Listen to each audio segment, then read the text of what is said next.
Hello, hello, hello. Can you hear me? Yep, we can hear I can you. hear you. Perfect, perfect. Welcome to a Friday night Shadow Whispers in the Night. It's been a few months, but I took a little break because I wanted to. Anyway, we're back again now here tonight on Friday night instead of a Saturday night. Tonight I have Kimmi Corpse joining me and we have Nancy joining me. Nancy will be the host of tonight's show. I am just here to listen. I am just here to listen. So welcome, welcome, welcome. Let me get some of the comments up here. Let me bring it in so we can all see them. Peter, how are you? Stephen, good evening, good evening. Hello. Hope Hi. everyone is well. Like it, share it, get it out there. So, ladies, how are we? We were up last night having a little chat for an hour or two, maybe 3 or 4 or 5 or 6. Anyway, it was daylight and we went to 7, bed. 8. Yep, as usual, as usual. Hey, Pamela, as usual. But Hello. we did a little bit of an audio session last night. Very interesting, wasn't it? We got, like if Kim hears something, her face will tell you. She doesn't have to say anything. Her face will tell you, like, She does too. so I know, and I'm like, Kimmy, and I'm like, It still amazes me. it's You know, mad, isn't it? As yeah. long as we're doing it, it's always it's amazing. Even the one I sent you last night, when I was in Cumber House, up in Hello. Derry, Scare Monkey, up in Cumber House, that or the ICT, that was crazy, crazy. Loved it. Right. And as long as I'm doing it, sometimes you can flatline and sometimes, and you don't want to get like that sometimes, but sometimes you burn out a little bit and you have to get excitement back into doing your audio, doing investigations. And for a little while I went, flatline with it, but now I'm back. And if you can't see me, you will definitely hear me. So Nancy, lovey, take it away. Hey, Pump. Hey, Pump. Hello. Okay. Jenny's doing this as punishment, I think. So Jen, and we haven't seen you out and about for a while. You were out on Halloween Yeah, doing an investigation, and that was at Cumber House, right? that was in Lep Is that Castle. oh, you told me that twice too. That was in Sorry, Lep Left Castle. Castle. Yeah, that was in Lep Castle. Um, Jenny has explored more castles than I've ever seen because I think I've Mm, only seen one, um, uh, and more locations. Kimmy is a seasoned investigator as well. Hey, Brian. Hey, Brad. I come into this only by experience from looking for help for my own area. Um, and what is odd is that in my house, where there are things going on, they latch on to Jenny and go, Jenny, I'm going, right. I cook and clean here and everything. And they're going, Jenny. Right. It's like That's what those we did football last players whose night. dad coaches them all their lives and coaches them all their lives. And they get on their TV screen and they go, hi, mom. Right? We don't know if it came from my house or if it came from your house, but it's there. I, And if it's yours, when I was calling out questions in your house last night, and uh, and that's when myself and Kimmy would look at each other, and Kimmy's like, and I'm like, you hear it? So, anything else happened after that, Nancy, last night? no, I crashed. I mean, it was what? I think it was, I don't even know. The sun was up. It was. It was. It really The was. spirits, I think, had gone to bed and gone, you guys are nuts, man. And they went to bed and left us to our own devices. I went to bed in daylight and I woke up at nighttime. Well, in the afternoon, but it was dark.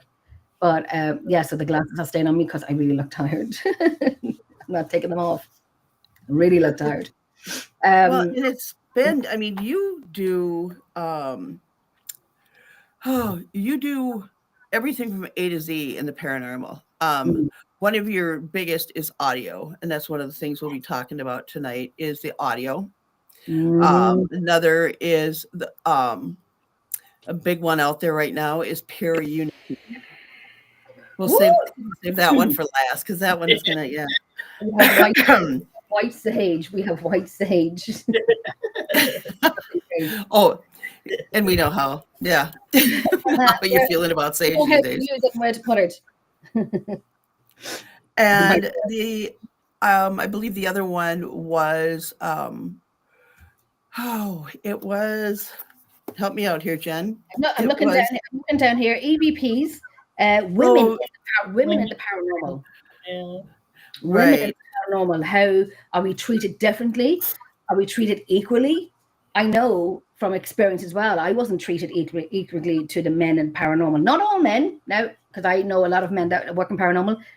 Amazing, fantastic.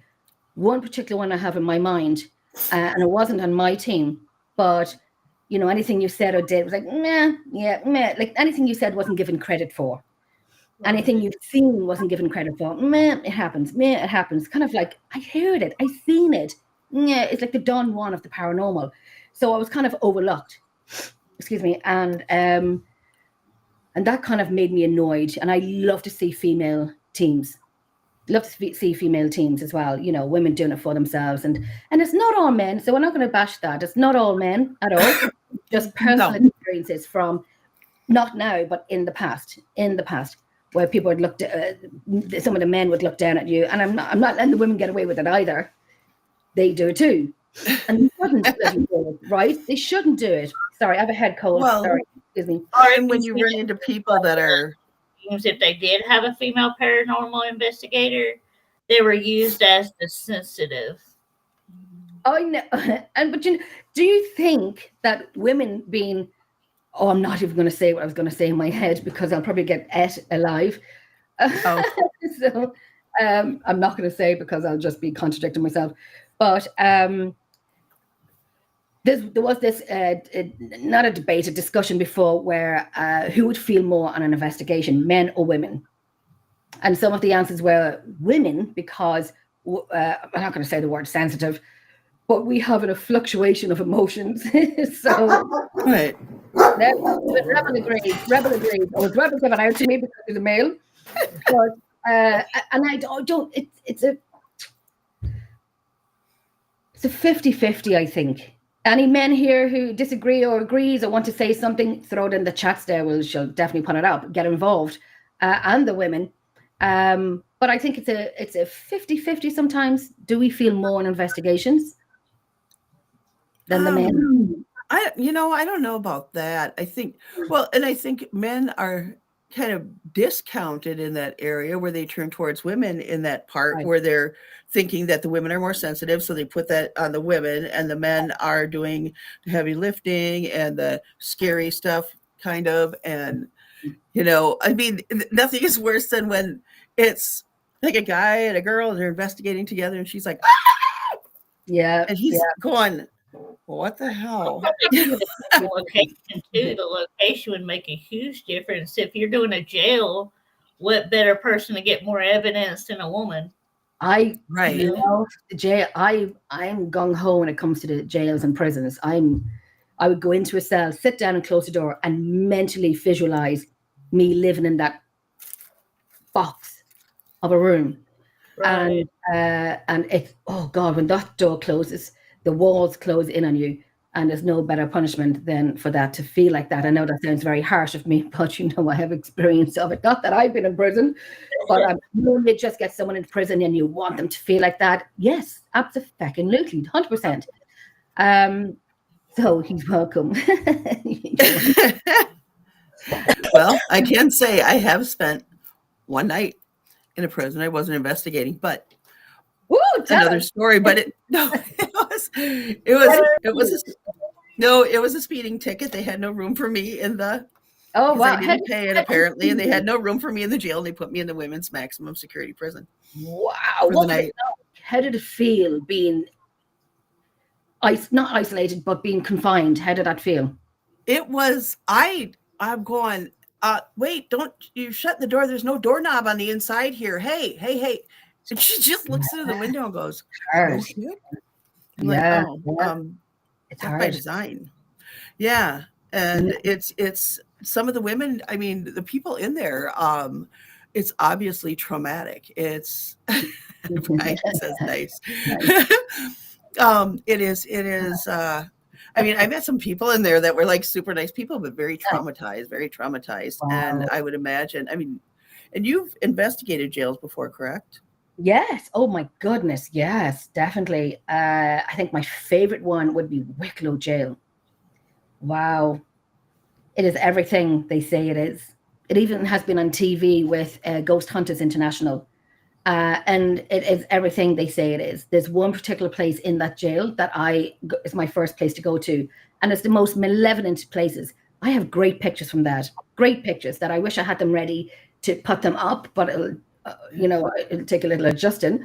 But some interesting pictures from that cell, which is in the basement. If anyone knows Wicklow Jail, it's in the basement, and I was there one day with a tour of people, and we were doing a call out in my favorite cell, and you will get very clear male responses. And I wanted the women to leave so I could stand in there by myself, because I find myself either going in and I'm like, oh, today's not the day, and I'm so not the one. Close the door. I'll stay in here. You don't frighten me, big Billy Big Balls. Not me. Him, who's ever in that cell, trying to frighten the women. And I am not that person. No. Yes, granted, sometimes I'll get the people to come to the bathroom with me on location. Not all the time, but sometimes. But just that anger in that cell for me to stand in it and close the door. And I'm like, I'm not leaving the cell. And you can come up against me and you can, touch me or whatever, but I'm not leaving. It's kind of that kind of pump your chest out kind of thing.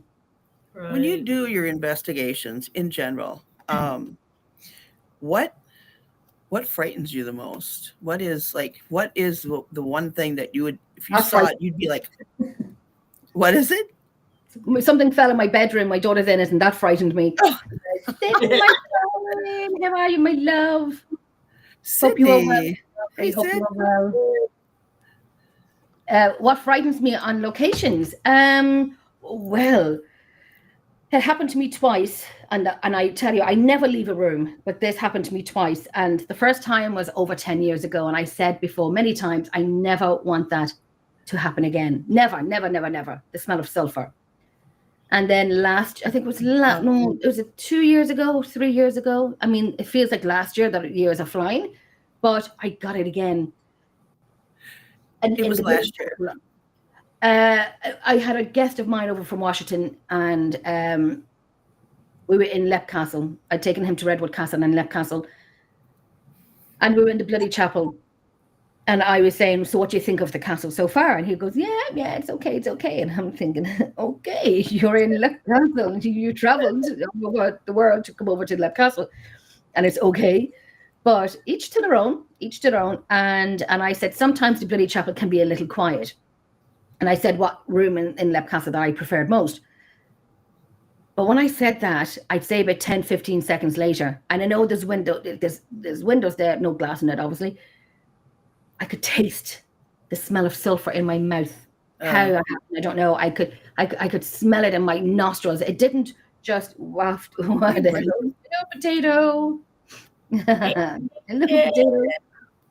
I could. Hello, potatoes. No, right? That's my name, Potato. I love potatoes. I'm like this, Kimmi. I'm Brandon. And I could taste it, and like I said, the windows are, they're there. There's no glass in it. But when when you get a smell coming in and it wafts in and everyone's beginning to smell it. No, it was just me and me only. And this poor guy from Washington, half the size of me, and I grabbed his arm. I grabbed his arm. I can't smell that. I said, is my coat burning? Is my coat burning? I had a long coat on me. Is it burning? And I was like, turning around, and they were like, no. And I'm like, no, is it burning? And I was like, is it burning? And I'm Jenny, calm. But it was like, I thought it was burning. And I said to this guy, and I said, get me out of here. Get me out of here. Because I knew immediately it took me back to Shane's Castle up in the north of Ireland. It took me back to that night. And sulfur. Sulfur is my most feared thing on location, is sulfur. I was asking, can I go back up into the bloody chapel? And the responses were no. The rest of the people went up, and I stayed downstairs at the fire. And when they said no, I wasn't allowed back up, then I did not go back up. But that frightened the Jesus out of me. Sulfur is my no-go. Absolute no-go. Put me in a prison cell in Wicklow jail, but no more sulfur. Yeah, it's frightening. Kimmy, what would be yours? I don't have a lot of experience yet. Like I do, like graveyards and cemeteries, and I've done the Oksana Victorian, but so far it's just been mostly like being startled, probably. Like like I'll be sitting here and you feel something on your neck, but then it's not your shirt. You're looking, making sure it's not like a little bug flying around or something. Yeah. The whole get off me. It just bothers me. Like if they're able to reach out and touch you, what else can they do? Right. Right. And that would be the scary thing, especially manipulating things in your home or. Right. Yeah. Yeah. Mine is more like little things, like just little scurrying things that they're not real natural, like dark-eyed children or things that scrabble around or stuff like that.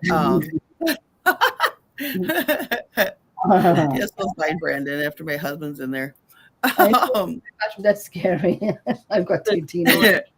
And I get those. I was saying here with Pamela, I think Pamela, that was about 2 years ago in Lep Castle. It was about 2 years ago when that happened. I was looking at my Facebook memories and I think it said it was 3 years. And I'm thinking, how is that 3 years ago? How is that 3 years ago? I think it was because I remember that. I think it was 2 years ago. I think it was 2 years. I don't know. Oh, that's I don't know. But wow. Yeah, Lep Castle, where everybody knows your name. Probably. Where you've been called by name without, going, even introducing yourself. And they're going, Jenny. Which is apparently your reputation precedes you because, we heard it all over the place completely. Jenny, I played audio for you guys last night where it was when I was doing an investigation in my home, a call out in my home, and then it's very faint, but you'd hear, even you heard it, it's faint as it is. You could hear it. What was that last one where we heard it loud and clear? Like it was, you were sitting there, the one where you were by yourself and it said it loud. It wasn't faint, it was loud. Sasha. My dog's hi, Tanya, my love. Let me see. 2 years ago, I remember. Yes, because I remember talking about it. Yeah, that was a moment. That was a moment. I don't know. Like, remember the video I sent you last night of I was doing a show, and what you watched the video of me go my name. I heard it in my living room, and you can see the change in my face where you hear the static coming through on that video too. Yeah. Maybe your name is just really easy for spirits. I don't know. Is it my spirit guide? I've been told. Is it someone who I brought home with me? But I only ever get Jenny. I don't get Jenny. My dog just touched me and frightened the life out of me. I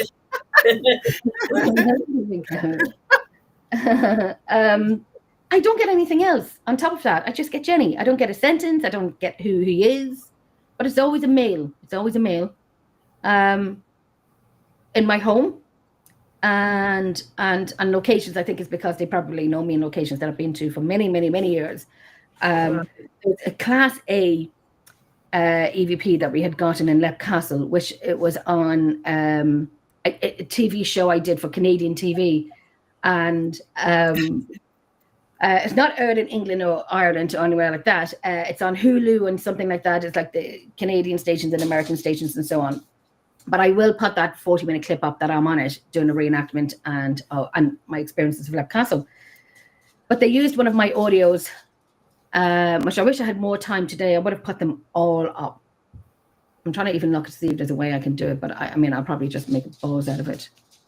I don't know. I'm not tech savvy like this on the computer. But but one of the children that goes, Jenny. in all the different voices. That'd be crazy. Yeah, I know, and just put them all together, mix them all up into collaboration, just put them all together. But like I said, there's no sentence behind it. It's just Jenny. It's just my name. That's it.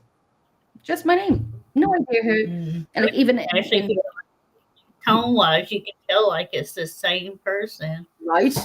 Yeah, I know, right? And I have that. Well, maybe it's like a greeting, like Jenny. You walk into a place and they go, Jenny. I don't even asking questions for something that's strange things that have happened, and I've asked questions, and I'm asking for a female that I know of that had passed away, and I get a male saying my name. Sasha, come down, my love. Sasha. Jeez, my dog has just been an arse tonight. And I know in Newcastle, when I did Spooked Ireland in Newcastle, and that was a fantastic piece of audio that went up in Spooked Ireland. That was interviewed by Chris Fleming and so on. That was really, really great. Yeah, really brilliant. But the one that I had put on, it's a Haunted Destination show. And one of them was when I was sitting up in the banquet room on the second floor in Newcastle, and I had a group of people with me, and we were doing ICT, whereas you have a mobile phone, you leave it in one part of the location, have a recorder in with it, but away from the phone, and then you go to another part of the location with the other phone. So I'm calling out and so on, and then I always sing a nursery rhyme in Newcastle because it seems to work. And I had my friend David sitting beside me, and I said, right, we're going to sing Ring a Rosie, and so on. And I said, right, Dave, take it away, because he didn't think I was going to call him out. He thought I was going to sing. And I said, right, Dave, take it away. And he was laughing and said, I'm not bloody singing or something like that. We were all laughing. So we went downstairs for a coffee and a break, and we listened back to that piece. So when we heard me saying, right, Dave, take it away, and he goes, I'm not singing, da, da, da, da, da, you hear a little girl saying, yes, David. And that's completely oh yes, and we all looked at each other because we all heard it. And that's on the show that's out in Canada. But I will get these audios up. I know I should have done it today, but I will get them up. But they're brilliant. I couldn't do it for a while because they were going on to the shows, but I will get them up now that the shows are done and aired. Yeah, I don't know if that would totally freak me out or not. I mean, but then again, like last night when I could play it on my phone. I could play it on my phone if you want to hear it. It is very clear. Let me find it. Oh, here we go. Okay, we're going to sing a song for you. We're going to sing Ring of a Rosie. Okay, Dave, take it away.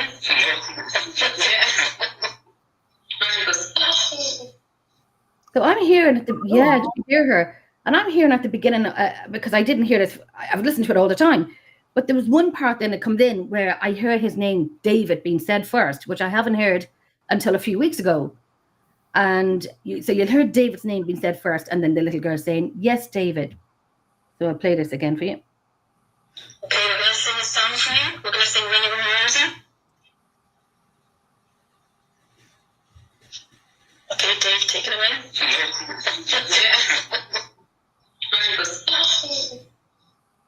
hear her? Yes, David. And so that would match to the two girls in Newcastle, Emily and Charlotte. They're both sisters. They both had passed away in the castle. So to hear her voice, just as clear as that, was fantastic. It was a what the F moment. To hear her, knowing that the story is there, but to hear her voice was brilliant. It was like the creme de la creme. And that's on the other Canadian TV show. So that was brilliant. And that was aired on the 10th of October. But we didn't get it here. But I will get that piece put up onto the Emerald Isle page. No. That was brilliant. To hear her voice, it was phenomenal. Mad.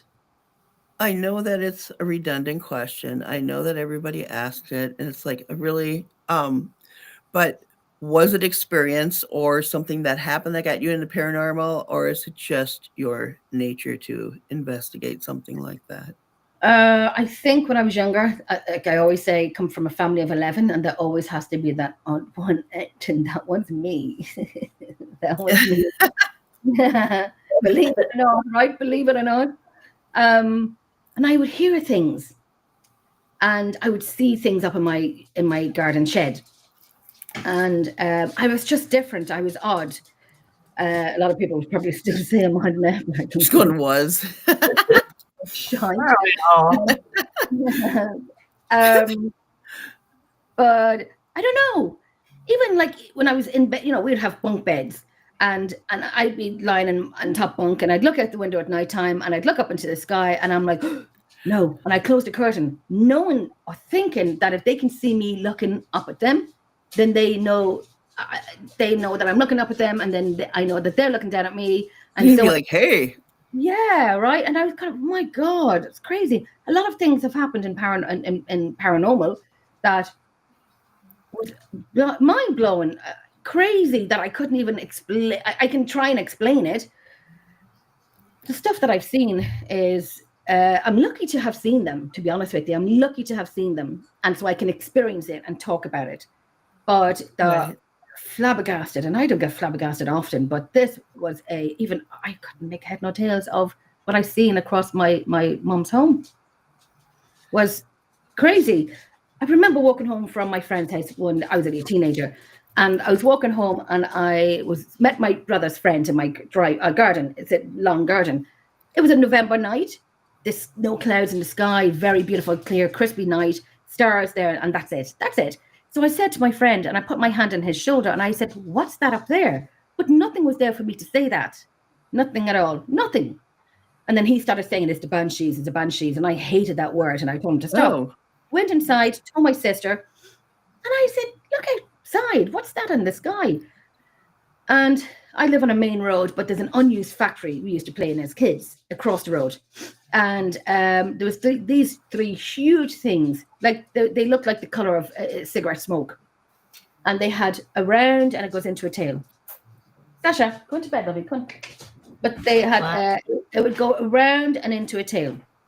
There was three of them, so there'd be two this side and one this side, and it would go up and down. And when it goes up, it goes missing, but there's no clouds for it to go missing in, and then down. And then when you see them again, you'll have two this side and one this side, and they go up and down, and pass each other, and then it went on for about an hour.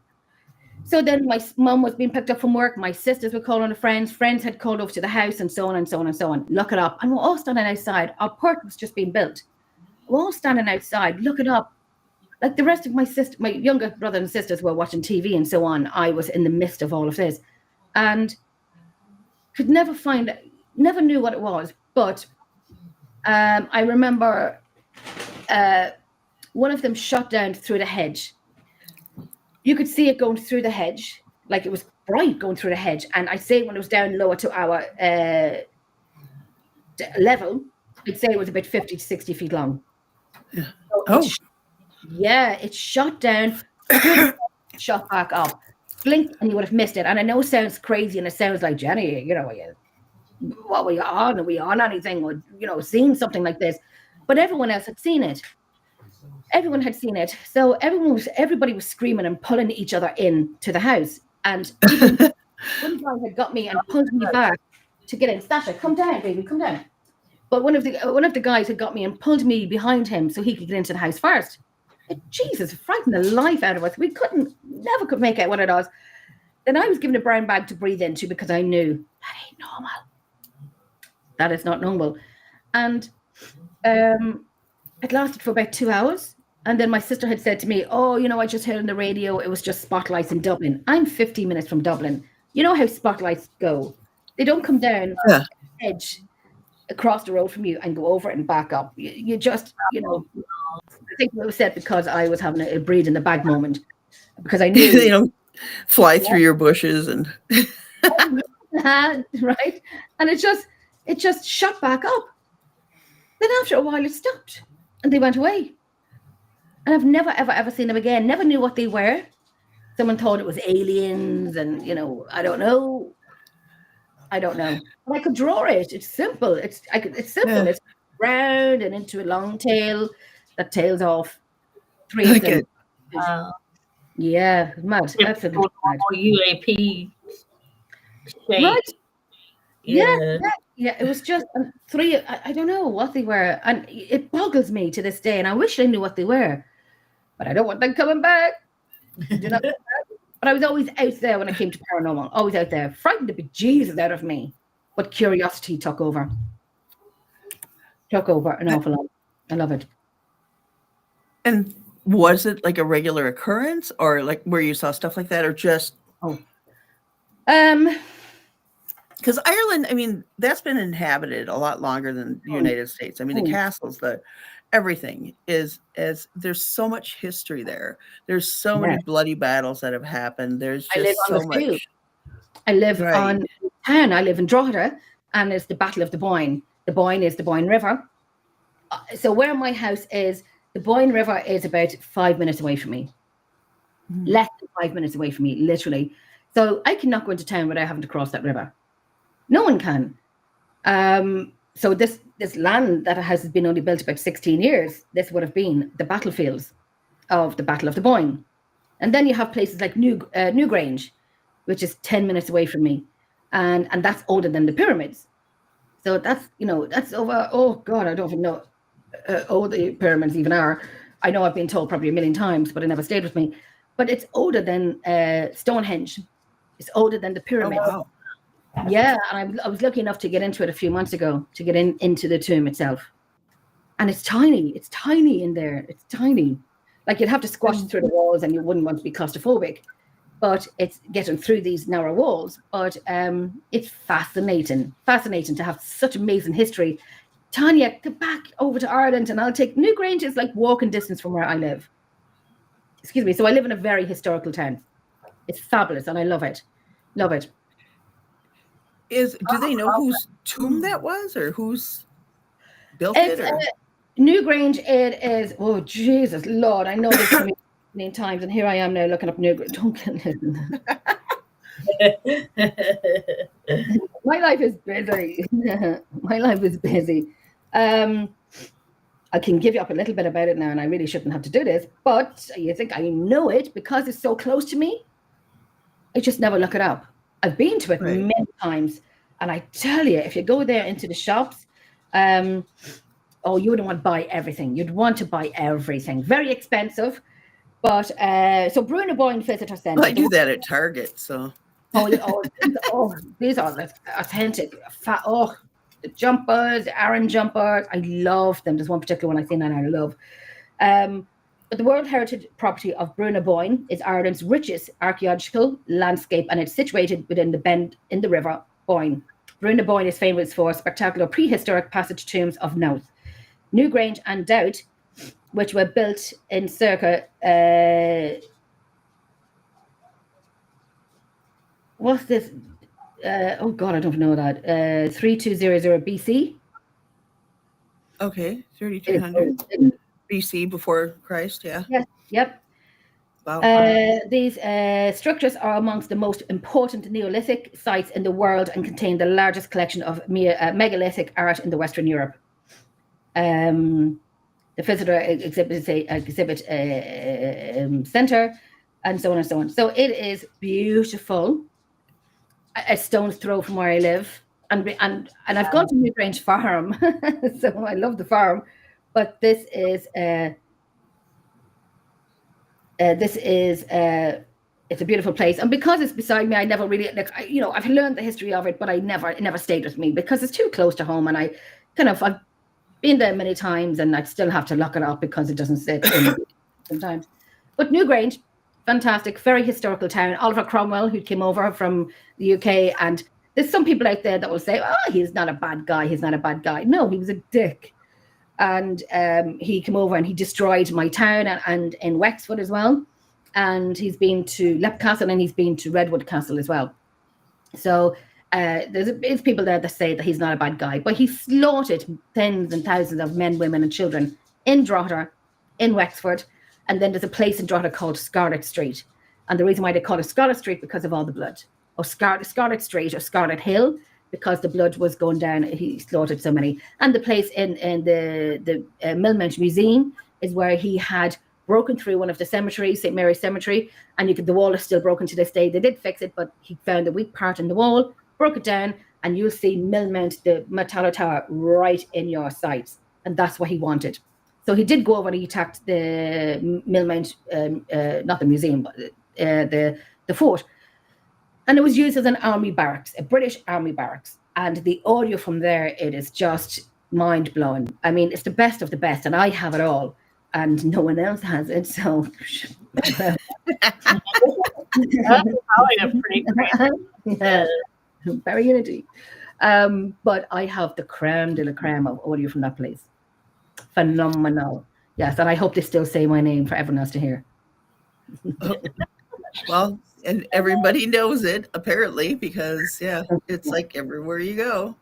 So are we going to get to hear some of this audio that I can from your because I loved it. Love Castle. I can't even imagine going to a castle. I was when you brought me with you on video and you showed me some of it, I'm going, wow. I mean, like, everybody must have been tiny then, because the passageways are like very small. And they have to be those the stairs and the way they're built and the way they're made and how narrow they get from the inset to the wide set. And it was made for like where the people who are defending their castle come from the top and go down. They have a wider step. So the attackers are coming from the bottom, obviously going up the stairs. And so it's narrow and the person on top has the upper hand and so on. And it's like left-handed. So it's all kind of, wow. Yeah. And I always say, of all the castles I've been to, I love Redwood Castle. I do not love the stairs. It is an arse buster. It's an arse buster. Oh, can you imagine if you fall down the stairs back in those days, you're dead. That's it. Yeah. Sorry. You're rolling down those steps. I'm looking for audio here for you. Oh, what is this one? Is from the Millmount Museum, and this was the ICT. So we had a phone. I had the phone down in the kitchen with the recorder, and then I was upstairs calling out. So you're not going to understand this. I had to listen to it so many times, but the first time I got it. But I'm going to play it for you, and then I won't tell you what it's saying, but then I'll explain to you and then play it again for you. So, and it's. I'll just say very quickly, through the phone, you'll hear, and I'd be like that would be them talking. Right. Sometimes you get it very close. Sometimes you get it very clearly. Sometimes you'll hear that. Jenny, I've watched you investigate a lot of locations in Ireland, other locations in Ireland that you have not investigated that you would want to investigate. And yes, the evidence from Millmount Museum is epic. It is phenomenal. Thank you very much, Pamela. Thank you. Is there any places that I haven't investigated? Loftus Hall, Spike Island in Cork, and you have Loftus Hall in Wexford. That is now closed. It's now being resold to someone else, and so no teams can get into it anymore. But I haven't been to it. I've heard some amazing experiences from Loftus Hall.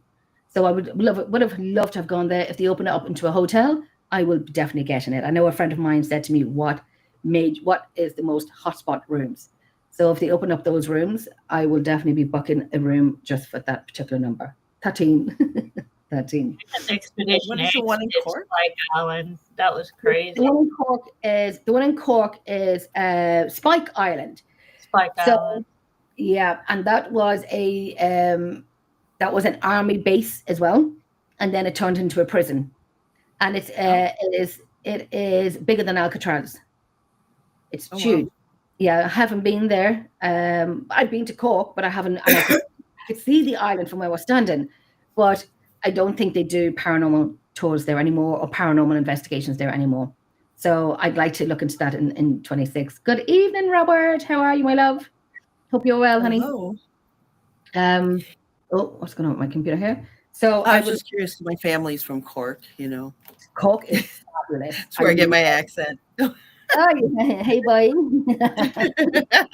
No. I love the accent in Cork. I love it. I have no idea what it is. So this one I'll play for you. You won't understand it, but we could hear it through the phone, but it wasn't making sense until we played it. So I'm going to play it now for you.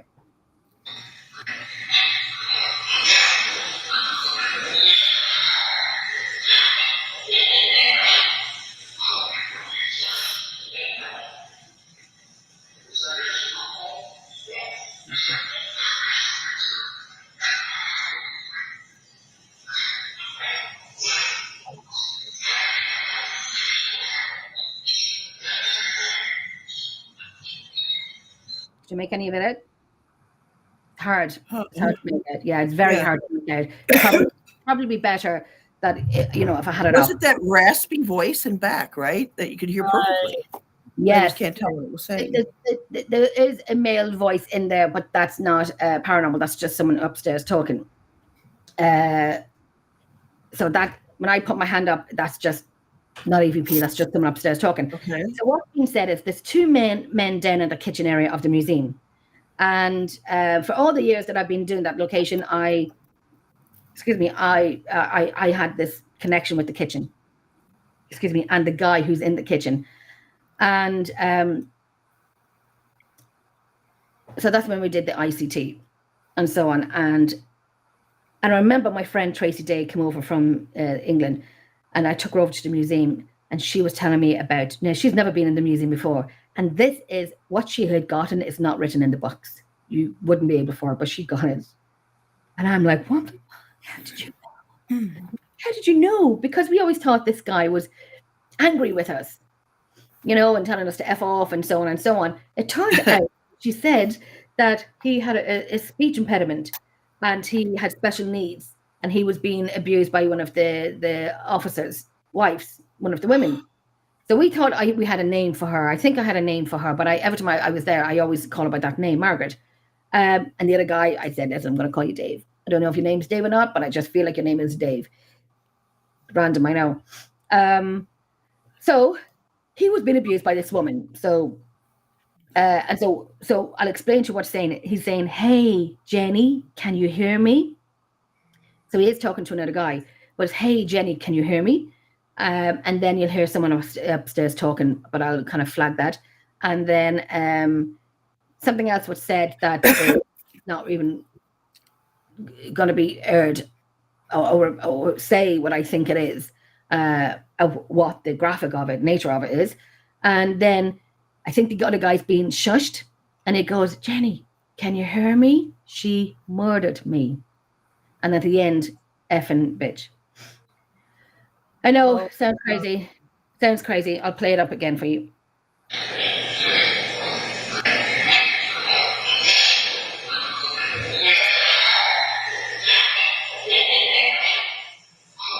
Oh, yeah.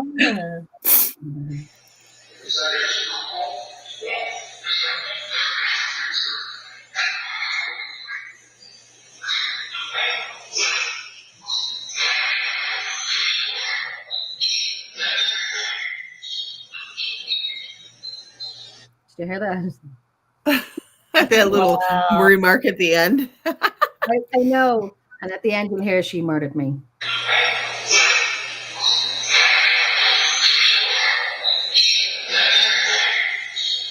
Oh, yeah. How Tracy got that, I will never know, because I always say not all history is written in books, which is why we repetitively go to the same locations to get stuff like this, to build a rapport with them, to become family with them, to become friends with them, and this is what you get. So I know someone said to me before, Jenny, people are going to get bored if you go to the same locations. And then don't come. I'm not here for entertainment. I'm here for research. And this is fabulous. Now, I don't do that location anymore, and I hope he's okay, and I hope he's still saying my name. Say my name.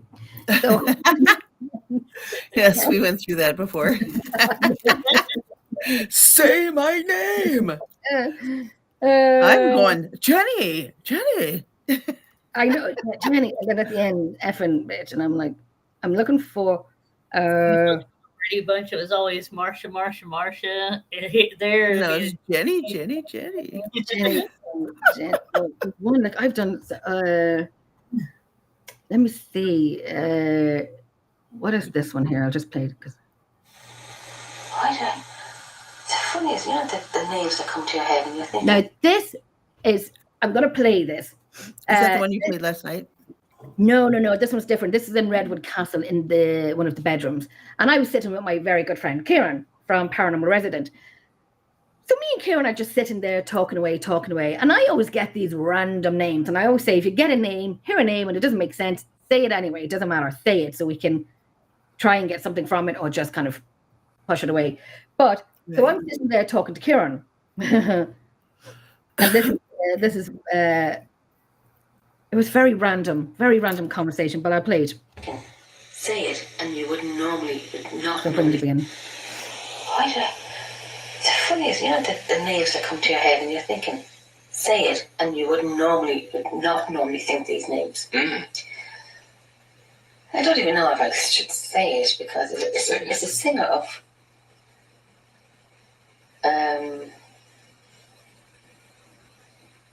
Didn't know how to say it. Of my mother's. One of my mom's favourite songs. We played at her funeral. This is me laughing and we played it at her funeral. That's good. We have a dark sense of humor. We're very sorry for anything inappropriate. The aggressive sound. Right. Oh, listen to this, what I said. Oh, this is very funny. I tell you, we have great crack on locations. But this is my mum's favourite song. Like, why would this song come into my mind? Random. I'm sitting in a castle. So, sorry. I'm sniggering. That's good. We have a dark sense of humor. We're very sorry for anything inappropriate. It's the aggressive chandeliers from Charlie Pride. Crystal Chandeliers for Charlie Pride. Then listen to it, Kieran. Why are you saying that? Why am I saying that? That's my mom's favourite song. We played at her funeral. Why? That's me and Anthony's first song on our wedding. Like, that's our song. I know it's so bizarre. I'm sorry. Charlie Pride. That's it. The Charlie Pride. That's our song. So what's happening here is myself and Kieran are talking, and that's when I said, oh, this random song, Charlie Pride, Crystal Chandeliers.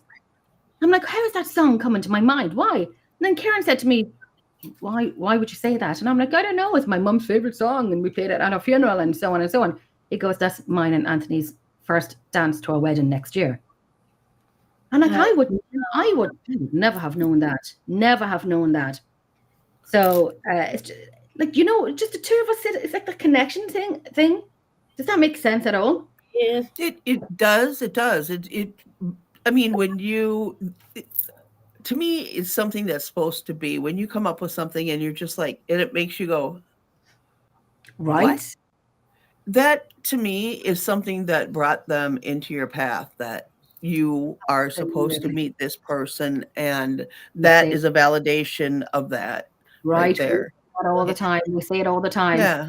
And when we're not together, like, we miss each other, and it's just a vibe, you know. It's just love the bones off him. I love him. But it's just See, what did I just say to you? I'm still recording. Yeah, what did I say to you when I said? See, Anthony, I'm telling you, she's so special. I did you want them? As you was like tweeting them all. I'm sorry, I'm not fresh when I meet you, but She's on the line. you better edit that out. so it was kind of Hey, Pete. it's kind of, hi Pete. It was kind of how would I know what his first dance is, so first song is for his wedding next year? And a random song, Charlie Pride, Crystal Chandeliers. Random, very, very random. All the songs have Oh, fantastic. That's brilliant, Pete. Thank you so much. So yeah, just things like that are very random, and I love it. I absolutely love it. I'm going girl, let me tell you, I do a lot of outtakes. And if I get it, it's an outtake. Okay, this could be one of them. Let me just play this. 1, 2, So I leave a number out. 4, 5. No, that doesn't make sense.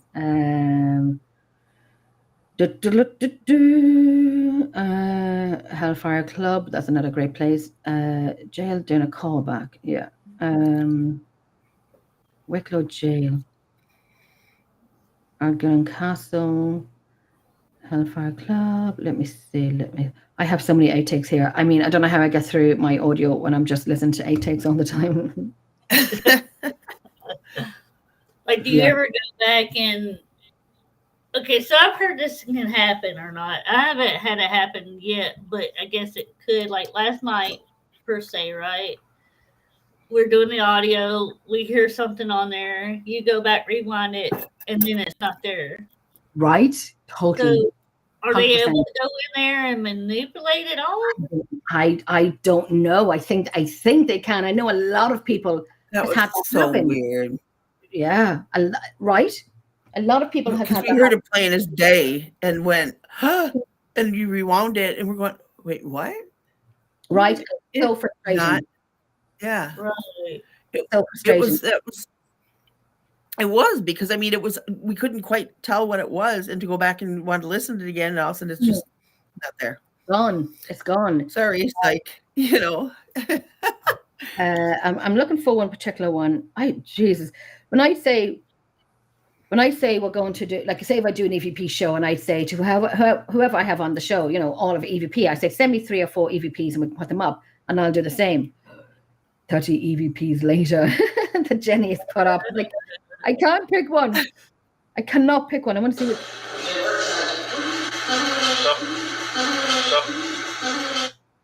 Do you ever listen back to your audio and are thinking, what was I listening to? What were you doing? Let me see. Okay, this is a good one. Now, this is when I was in the museum. And I know my friend Nando, this is his favorite piece of audio. So this is in the Milmet Museum. And I was there with someone else, a friend. And it was about 2:30 in the afternoon. We were leaving. I had to do school pickup and so on. So we left. I was live. So we showed that we left fresh batteries into the REM pod and fresh batteries into the recorder and left it there until the next day, until the person was going back into work. And then they could pick up the stuff and listen back to it. This is what was gotten. This is what was sent on to me. So the Milmet Museum, it was an army fort, and Oliver Cromwell had come over, and then you'd have like the Black and Tans and so on attacking Drogheda and the Mataro Tower in the Milmet. So this was probably mad, and I probably won't even have to explain to you what you're hearing because it's residual, but it's the best residual we've ever had, and we've never gotten it again. So I shall play it for you, but you'll get it, knowing that it's an army fort and war and fighting and so on. So I'll play for you.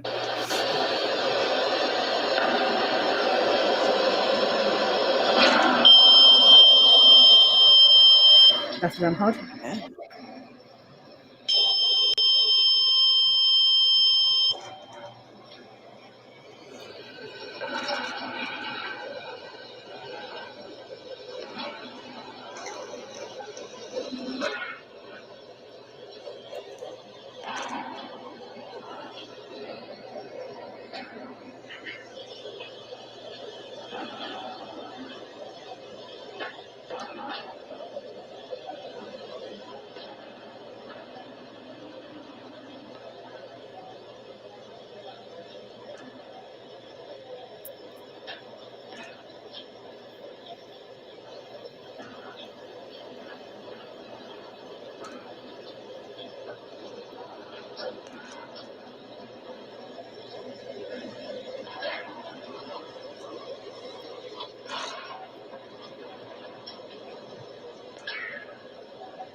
We wonder for a little bit.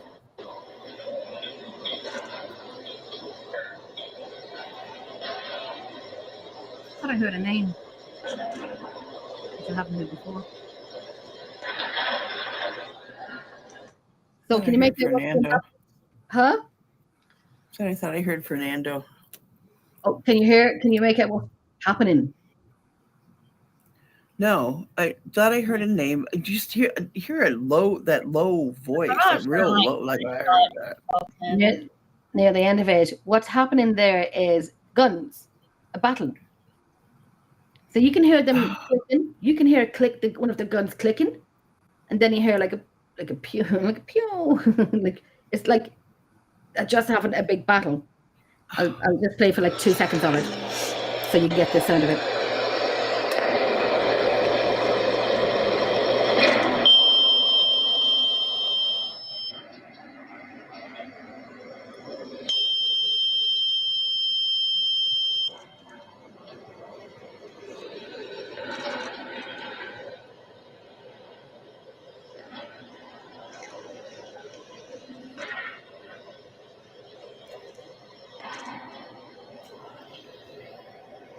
Oh, so that's not a voice. That's actual like.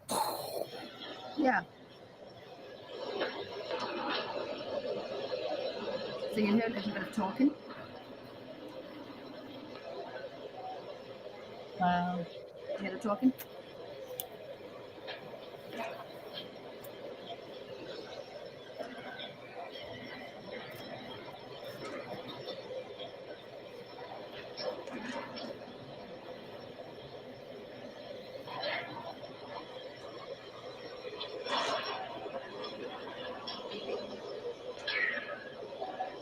You hear that shot?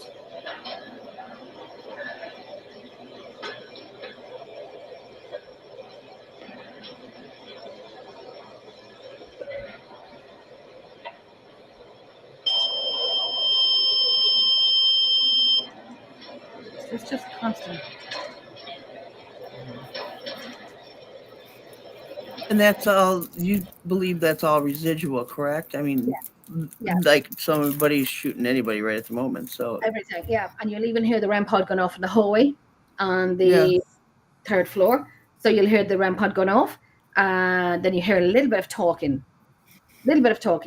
like, and then the REM pod goes off as well. Wow. So the REM pod then, when it goes off, because I thought it had to be something that like went past it or something like that. So that's Yeah. when that scene replays and goes near the REM pod, flies Right. by it, whatever it does, and then leaves it and then comes back the other way. Maybe they're going back and forth kind of thing. And Yes, absolutely. so it's okay. So I guess I wasn't aware that that REM pods would catch residual because of And that. that's a good question, because I never thought of it like that either. I mean, it would be EMF if it's Yeah. replay or not. Residual would be. Well, and residual's got to have something energy behind it in order to show you what's there. So that must be the energy that it's catching, or the sound, or what have you. Yeah, that's it. It's never been heard again. Now you'll hear a dog barking, not on this audio, but on different audio. You'll hear a dog barking, and because I work with dogs, and I'll know you give me a dog barking, I'll tell you what breed it is. So you'll hear a German Shepherd barking. You know that deep, heavy German Shepherd bark. You'll get that. Yeah, you know. So you'll get that. So I think we had the terrier barking in the kitchen area, but you got the German Shepherd in it. Yeah, there's a lot of residual in it. There's a lot of intelligence and then a lot of residual.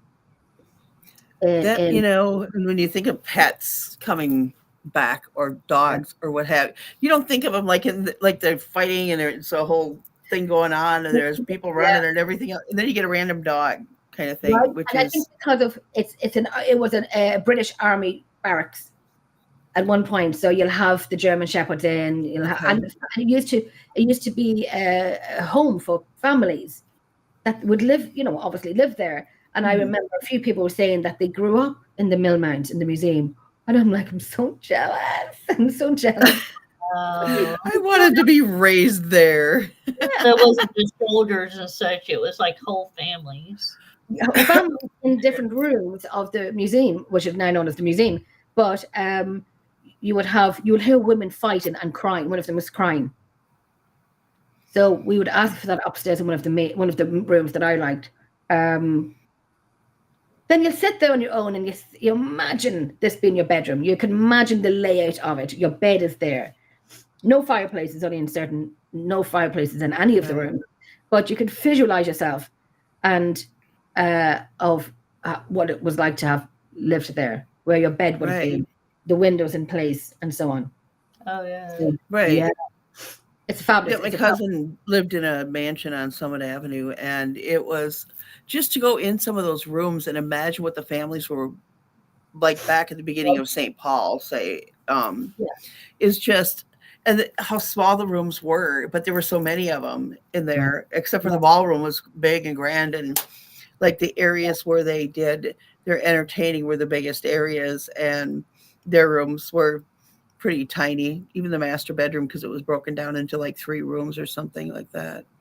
That's it. Yeah. That's History crazy. is so fascinating like that. It just, you can't imagine, you know, when you go back, I mean, the lands change so much. When you Right. get in Minnesota, you've got the Mississippi River Valley, right? The Mississippi used to be a lot wider, way wider, and it went from bank to bank, and you can actually see the banks that it ran through, which is half of the town of St. Paul, you know, which is, you don't be building on a floodplain, but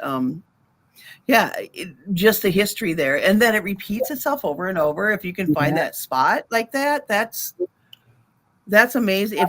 If it only does it once and you caught it, It's brilliant, I mean, right? Right. It's phenomenal. Yeah. It's brilliant. And like I was saying before, like, you know, when even at one point I was kind of flatlining when it came to what I was doing, because it didn't excite me as much anymore.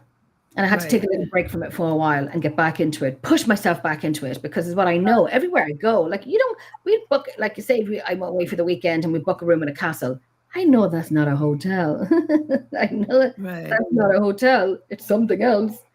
And in places like, say, Cabra Castle as well, that was a great place to investigate. My brother got married there. Miss Chantel, my Chantel. there are you, girl. Hey, Chantel. You'll always see me popping up somewhere, girl. You'll always see me popping up somewhere. Loads to fill in. So my brother got married there, and so I was walking down the stairs, and I was holding onto the wall, the stone wall, and imagining myself wearing a dress, like a ball dress or something like that. Like I lived there. Oh, Pamela, I am not. I got into it because of my house. I'm on Team Nancy. Unless I can drag these guys into it and we sit all night, like listen to EVPs from my house and stuff. That's kind of my only, So I'm sorry, go ahead. Go ahead. Sorry, go ahead. Oh no, I was finished. Yeah, I'm. But it's interesting though in your house. Oh, my house, yeah. There is oh gosh, I guess what started on it. I don't know that there was any one thing. There's always been just odd stuff going on, and then some Native American medicine man had said something about the stuff in my yard, and I was like, I don't talk about any of it. I never did, and I'm going, what? I don't know what you're talking about. Yeah, you do. Yeah, you do. But they're not there to hurt you. They're there to help you. And I'm going, oh, okay. Like, how the hell would some random person know something like, how do you walk up to somebody like that? There was a gal that walked up to me and went, what's going on with your house? And I'm going, what are you talking about? It turned out she read houses and people. And she just said, I think what's at your house is like coming from the land or from across. You have a park near you? And I'm going, yeah, like a really big park that there used to be Native American land, and it's not anymore. And Kimmi we've been on video, and we saw, remember the runner going past one way and then went the other, and I'm like, what the hell was that? And it looked like a kid running down the street that way wearing just regular clothes, except that they were a see-through person. And they were pretty, like, a vaguely, you couldn't really make out facial features or anything. You just saw somebody running by and then go back the other way, and then they didn't come back again. And just odd stuff where, face in the window or a long trench coat with a hat. Oh yeah, that walks through. Yeah, that's got to be residual. Comes through the shed and then walks through the fence. And now I haven't seen him in a while, so maybe it's been too cold to wander around. I don't know. I don't know what prompts it. Yeah, my dog wigs out in the back corner of the yard and such. And I had I don't know, an experience when I was young that I've never ever lost that picture in my head of what I saw, and it was I wanted answers, but I didn't pursue it too much. I just kind of went, oh, screw. My Right. old saying is like, F that, whatever. I don't, nothing's going on. Nothing's like I did last night. Like, okay, time to go upstairs right now.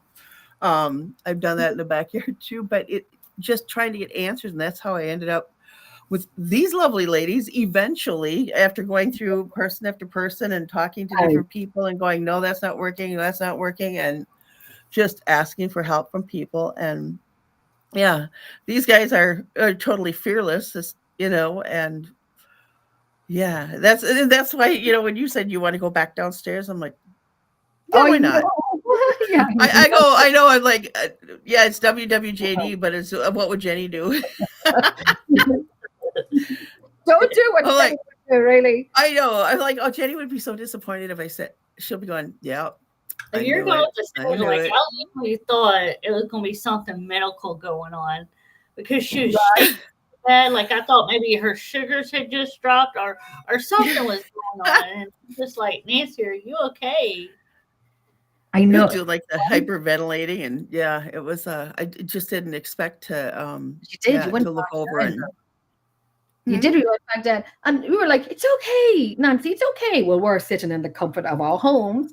Oh yeah, and you guys are laughing your heads off, going, "Oh yeah, she's gonna have a heart attack on the stairs," and I'm like, "You have no idea. No. I'm just going upstairs. I'm going upstairs. Are you okay?" Like, you literally was pretty pale. I just want to say very quickly, because I haven't been on my TikTok and my live in TikTok, so I just want to get some of these people.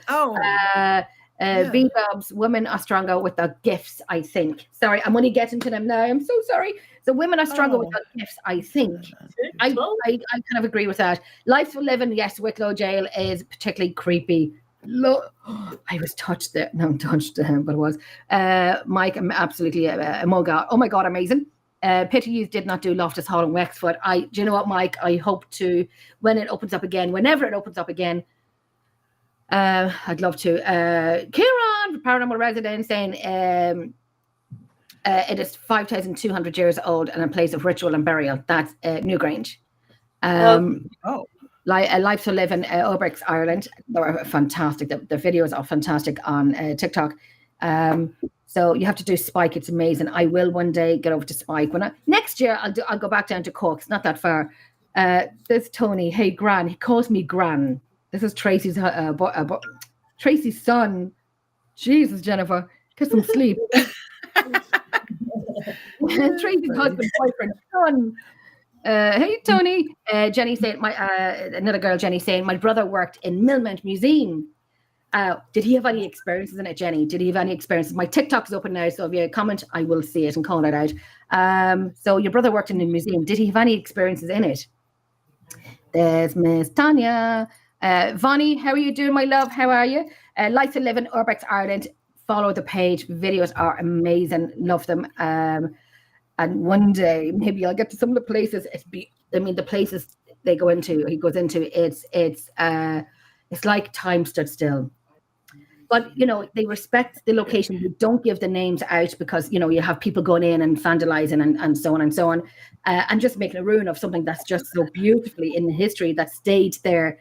And just, oh, thank you, Tanya. Oh, she sent me a rose. But they do that, Jennifer. But yeah, it's beautiful. It's like time stood still. It's a beautiful, beautiful place. But I do have my TikTok open now. So if any questions, please ask away. Share it out. I would love if you share it out. For y'all, it's kind of fun, I guess. But that's what I'm trying to do. we all pass away.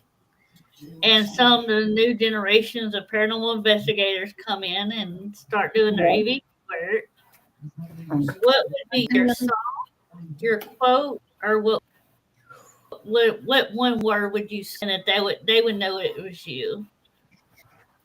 Oh no, come on, those who know me. Oh. Are you sure you want to ask her that? Yes, I do. Really? I'll have to mute myself.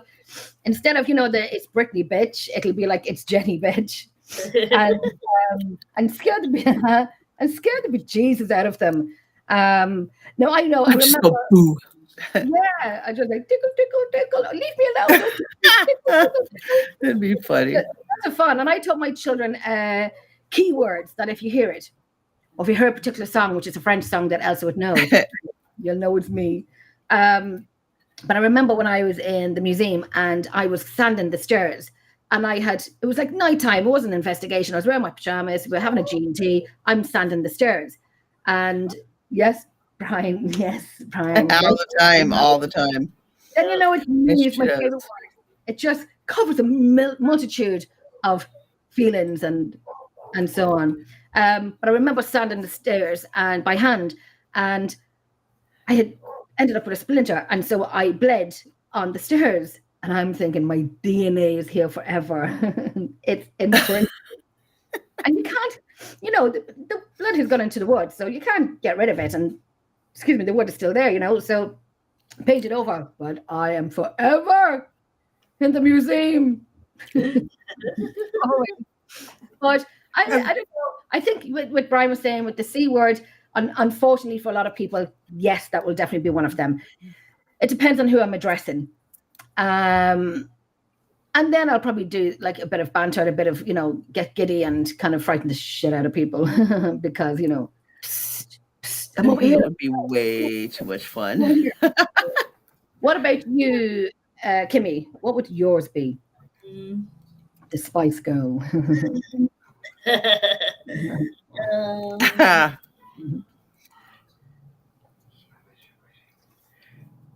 can't I share? Let's see. Ooh, I don't know. It had to be a song, I think. Mm. There's too many to choose from. No.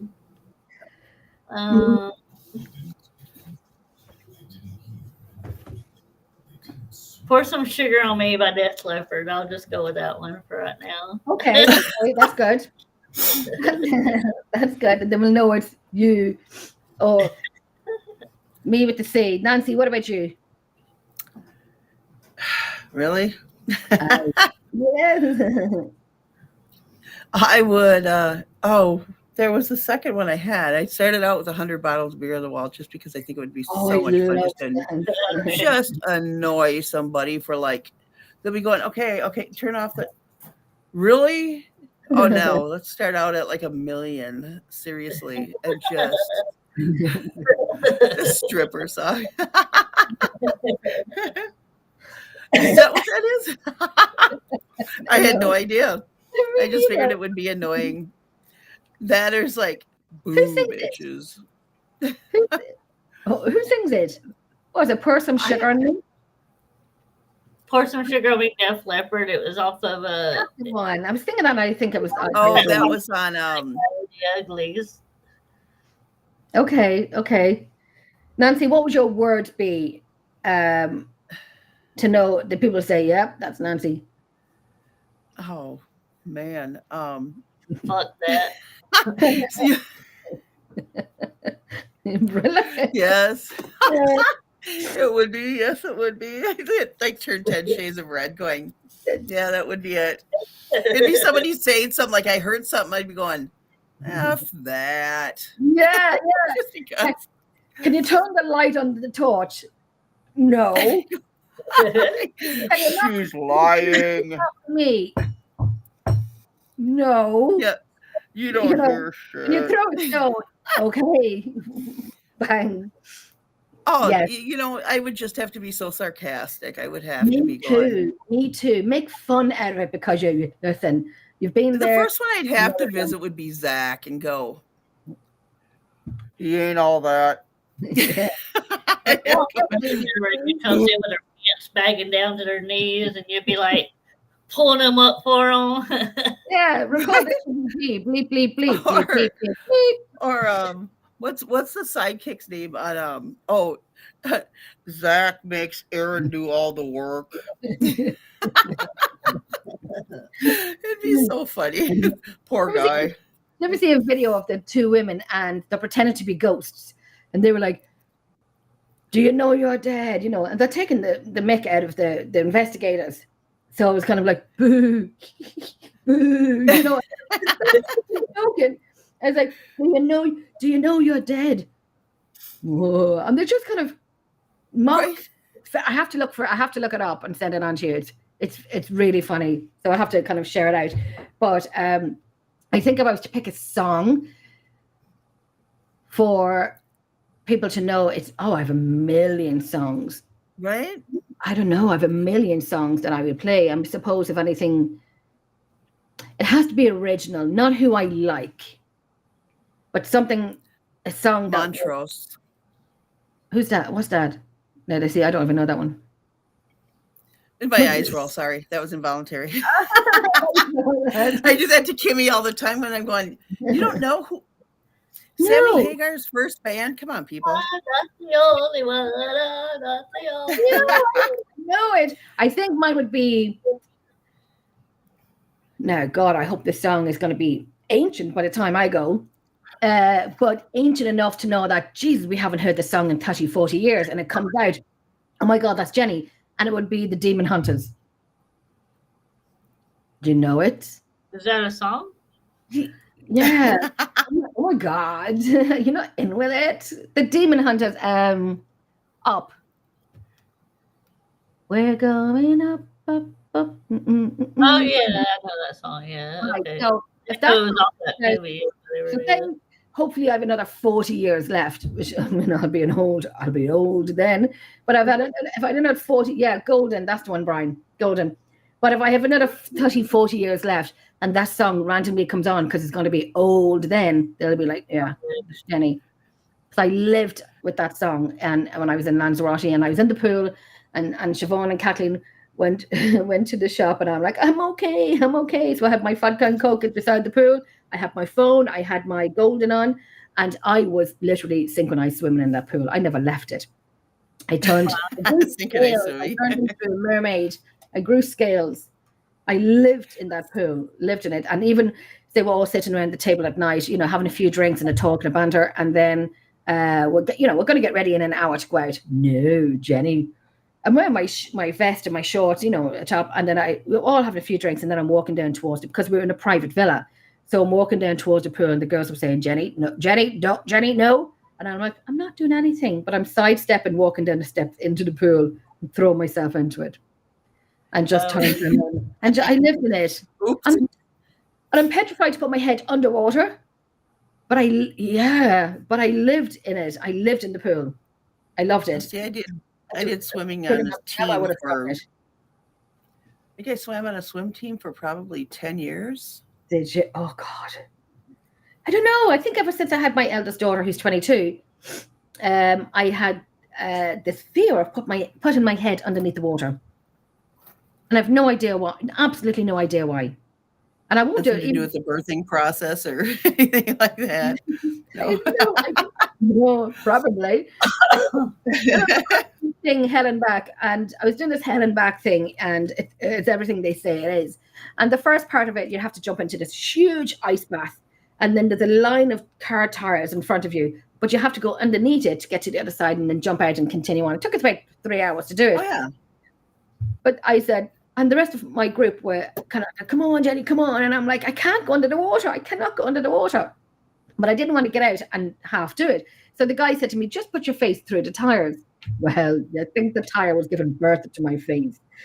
We're all kind of closed in together. And I had tire marks on my face because I was kind of like going through it like that because I was adamant I was not putting my head underneath the water. So I left tire marks on my face. And I did. Sorry. I did. I was not going underneath the water at all. That is like, okay, I can honestly say this is the first time I've ever heard anybody say that. So I had tire marks on my face. I had tire marks on my face, but I don't know what it was. I don't know. Do you ever believe in the previous life, what you were? And reincarnation, if you're going to come back, what would you like to come back as? We won't go that there is because I right. just have all these visions of things I might come back as, and I just Me really don't too. want it to happen. Yeah, like no. This time make me rich, not beautiful. Thanks very much. Right? If I'm rich, I can do a great job. I could create one for me. Sure, it might be a new body and everything, you know. Right, so make me rich, not beautiful. Oh, I gotta change my song though. No, I would go with Smoking for Boston. Then they would like half the people that I know would be like, I knew she'd end up in hell. Oh, yeah. You don't know Boston, do you? No, Oh my gosh. I know Chicago. Try this. Wait. Are you going to See if play? it does it. I'm very hot here, even though the fire is lit.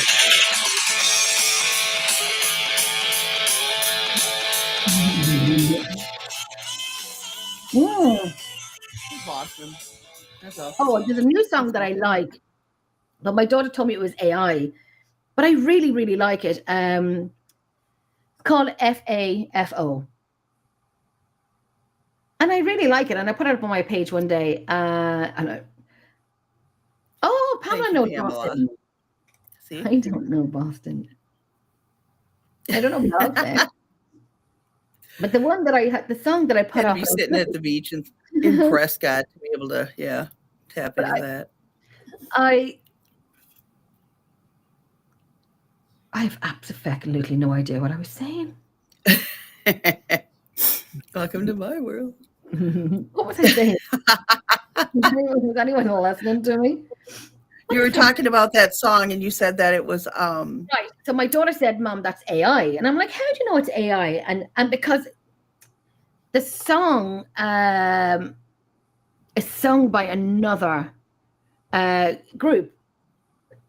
And it's the same sound and so on, but they don't sing the words that I know. It's FAFO. F around and find out. Oh. Yeah. And I didn't think it was AI, but apparently it is. But I tell you, I'm thinking like a little pet or something. Fafo. Hey, that's cute. Fafo. But Elsa was listening to the song earlier with me, and she goes, "Mom, that's you. That's you." And I'm like, I know. Like, you should listen to the words in it. I'll send it on to you. You should listen to the words in it. I just love it. I love it. I put it up on my page. And I don't care if it's AI. I like it because all the words in it is fabulous. And it's totally me. And I always say that FAFO, which is F around and find out. Fafo. Hi, Fafo. Yeah, just wait. Fafo. So, okay. FAFO with a C. FAFOC. What would you call that? Oh, fine. That'd be Jenny. It'd be Fafok. You name your next dog that, Fafok. So, one subject we haven't touched on yet, we did for a split second, then I ran away from it because it's so volatile these days. Jen's all excited. Is basically paraunity. Right, I know. And I've seen so many people go, everybody from like the whole Zach Bagans group, the ghost hunters on down to smaller groups to everybody. And it's like, it's become such a thing that people, if they don't find instant fame, they start bashing others is what it seems like. And it's we're not so many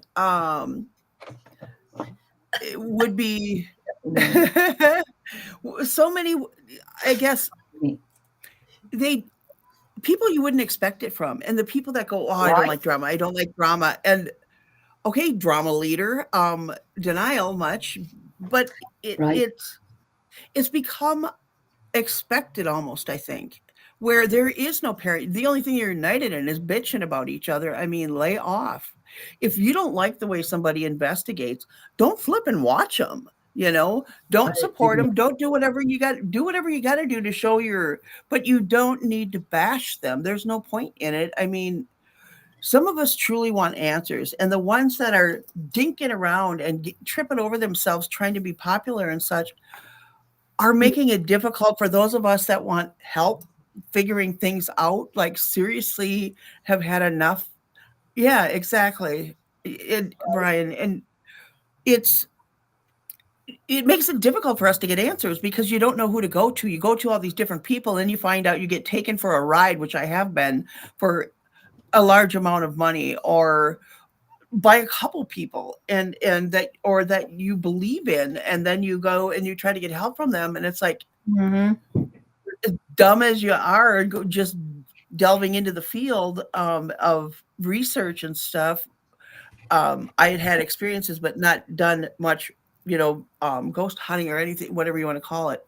And people took advantage of that. They totally took advantage of that and used the fact that I was looking for help as a way to get money out of me. And I was so disappointed. And others would be, oh, they're just this, they're just that, but leave them alone. Why do you care? Why do you need to bash them to make yourself bigger? Were you the bully in school? Is that what got you by? Or is this just something you acquired when you started, I don't know. You wonder if there's other things at work, like something to divide everybody because they don't want you digging into this stuff.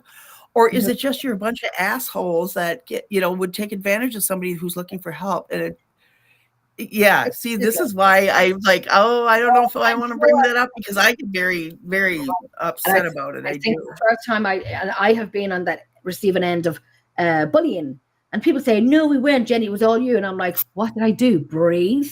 Did I breathe? Like, some of these people are people that I knew, that I helped. And they wouldn't be where they are today if it was not for me and the little step up and hand up I gave them. No matter what they say, no matter what they do. Oh, Jenny, if you're watching this, I passed. If the shoe fucking fits, fucking put it on. Yeah, I'm right. I'm past it. And the annoyances from other people and their hatred for me, which I have no idea, doesn't even touch the sides. I have been through enough this year that their anger towards me for no reason. They're saying apparently I was called the most dangerous woman in paranormal. What? Yeah, I know. Well, you are a little scary. That's an honor. Yeah, that's an honor. Take that back and run, girl. Yeah. Right? If that's what you think, then don't put that as a tagline on your little poster. They're going to the most dangerous woman in paranormal. Right. They'd be like, oh. And I think these people as well, that I'm a genuine person and I say what I see, and I'm not. And people say, "Oh, Jenny's aggressive." No, I'm not aggressive. I'm straightforward, and I'll tell you exactly what I think. If you bring it to my table, I'm going to respond to you. How you take it is how you brought it to me. So therefore, if you don't like my reply, don't ask me the question. Or you can ask me a question, but if you don't like my reply, don't make it into something. I have been harassed a week after my huge life-changing court case, and some bitch came for me, and I swear to you, and I'm like, this is a week after my court date, and you're gonna hex me. You have a piece of my hair. You're going to rip me to pieces, and I'm thinking that's a threat. Why? Because you think I said something when I didn't, and I'm thinking I don't know who you think I am, but don't go there with me, and do not make me raise my angry head. I'm gonna hex you. Okay, team, you want to be witch? Fuck off. Sorry, fucks are coming now. Like, and nobody knows what people are going through. Hi, Jen, crazy cat lady, Emma. Hi, Emma. And nobody knows what people are going through in life. Be gentle, be careful, and shut the fuck up.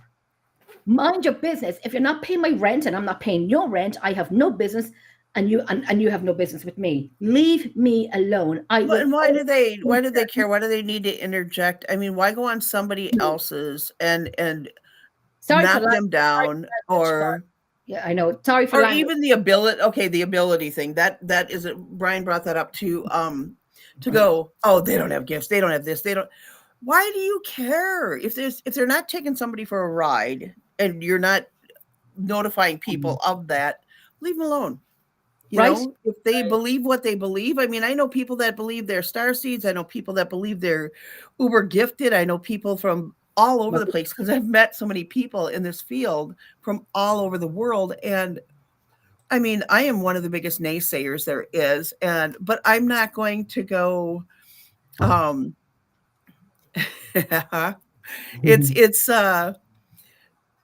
reading Pamela's. I'm so sorry that happened. I know a lot of folks here in the Twin Cities and other parts of Iowa and Missouri and Illinois. Oh, that is very, very nice of you. I haven't brought anybody in here yet. It hasn't been the only thing that I've seen as far as physical is that convincing my husband when the butcher block fell on the counter, shot across the counter and dropped on the floor in front of him, like, thank you. Now that was perfect timing because he believes now. He was like, do something about this. Like, oh, well, I'm trying. I've tried for years, but yeah. And people like go, that's why I don't tell people about it. Normally going, and now that it's out there, like, what is wrong with you? Why would you even? It's hard. You know, you're almost afraid to put your stuff out there. right. And I think at some point, and I will apologize for my language. It's a very sensitive topic, and especially when you've been on the receiving end of it for doing absolutely nothing. If I've done something wrong, tell me. Or you work your butt off at it, and they resent the fact that you are doing what you're doing, and you get to do all that. Oh well, what does she know? She's just. I'm at this. I'm sorry, you put in the work to do it. I'm at it 18, 19 years. I'm an OG, and people don't like me saying that, oh, Jenny's an OG. Yes, listen up and listen to what I am saying. I am an OG. I'm at this many, many years. And just like everyone else, I give you props for doing what you're doing and what you love. And I find some of them really good at what they're doing. So I'm going to give them praise for, I think there's some fantastic teams out there, mixtures and female only and male only. And no matter if I don't like them, for reasons because they have came for me, and that's my prerogative, is that I think they're doing an amazing job, and I wish them very well and be safe on all locations. But the fact that I breathe that they hate it, and I think sometimes people have got to sit down and think, yes, this is what we do. But outside of that, we have a normal life. We have a family life. We have. Well, and is this how you treat people that you deal with on a daily basis? Would you treat your boss this way? Would you treat your sister or your mother that way? Seriously. I find you're not doing anything to them. It's just am I taking up space that you needed? Is it just go away? Don't bug me then.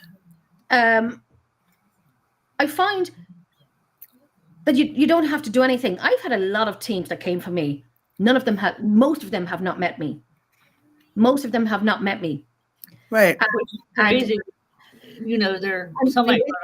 Yeah, because they've done shows with me as a whole panel group without saying my name, but it was about me. And one particular person said something that was derogatory towards mental health.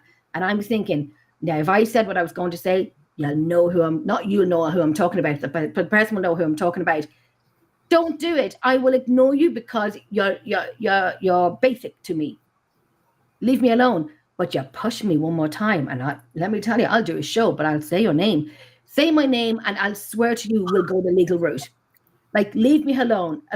One particular person harassed me crazily only a few weeks ago, harassed me, calling me spent, damaged. Like, I went through a court case for abuse when I was a child. I won. He's now in prison. I am damaged. but the fact that she called me damaged, are you calling a little child that was abused? And this is where we're going to go with this, that I'm damaged? Darling, I'm a warrior. I am a survivor. And then she said, do I ever look in the mirror and like what I see back? I don't think you do. And I said, darling, when I look in the mirror, I see fabulousness. I love me. I'm strong. I'm funny. I'm kind. I'm loving. But for this person to come for me, this is only like 2 weeks ago, and tell me, I don't think you like who you see back in the mirror, and you're spent and you're damaged. Listen, here's a piece of my hair. I would own damage. I mean, seriously, if you can live damaged and do it so well, then obviously, yes. Am I damaged? Of course I am, because of the stuff that I've been through, but Half of am I everybody. letting that run me? No, that does not rule me. It does not define me, but I am damaged. Yes. But darling, I'll own that. I'm not sitting in a prison cell, but I made that happen. So Right. you don't know what's going on in people's lives. Did I struggle with it? Yes, I did. But you don't have to bring my children, my home, my dogs, everything into it. That's nothing got to do with what happened. And then when she came for that, then I thought, I'm taking my fucking nails off, hold my chihuahua. Now we're going in. Because I was going to say nothing to this person until I'm like, you having a drink? Are you having another drink? And then comes to me again and tells me my home is a kennel. I work with animals. My home is beautiful. It's happy. It's lived in. It's loved. My beautiful fire's lit. My little chihuahua is lying in her little drawer beside me. We're happy. We're good. But you bring my children into it. You bring my home into it. You bring my dogs into it. The nails are coming off. And you want to see me go dark? Oh, darling, you just lit the ignition. And I always said, I just need one person, one dickhead to pull that pin from the hand grenade. We are done. And I know sometimes this is going to get back to him and this and that. Shove it up your arse and fucking, sorry for language again. I'm sorry, I'm getting annoyed. But I have been through a shit tons of grieving this year, of court case that I have been fighting since 2005. We are now 2025. This guy is now in prison because I fought like a motherfucker. And see the way I changed that word.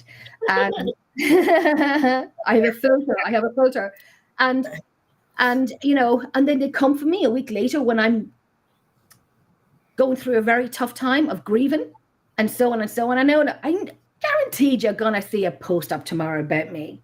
Go and sort out your kids. Go and sort out your life out. Don't mind what I do. Don't you mind what I do? I will be here today, and please God, I'll be here tomorrow and the next day, and I'm still gonna be me.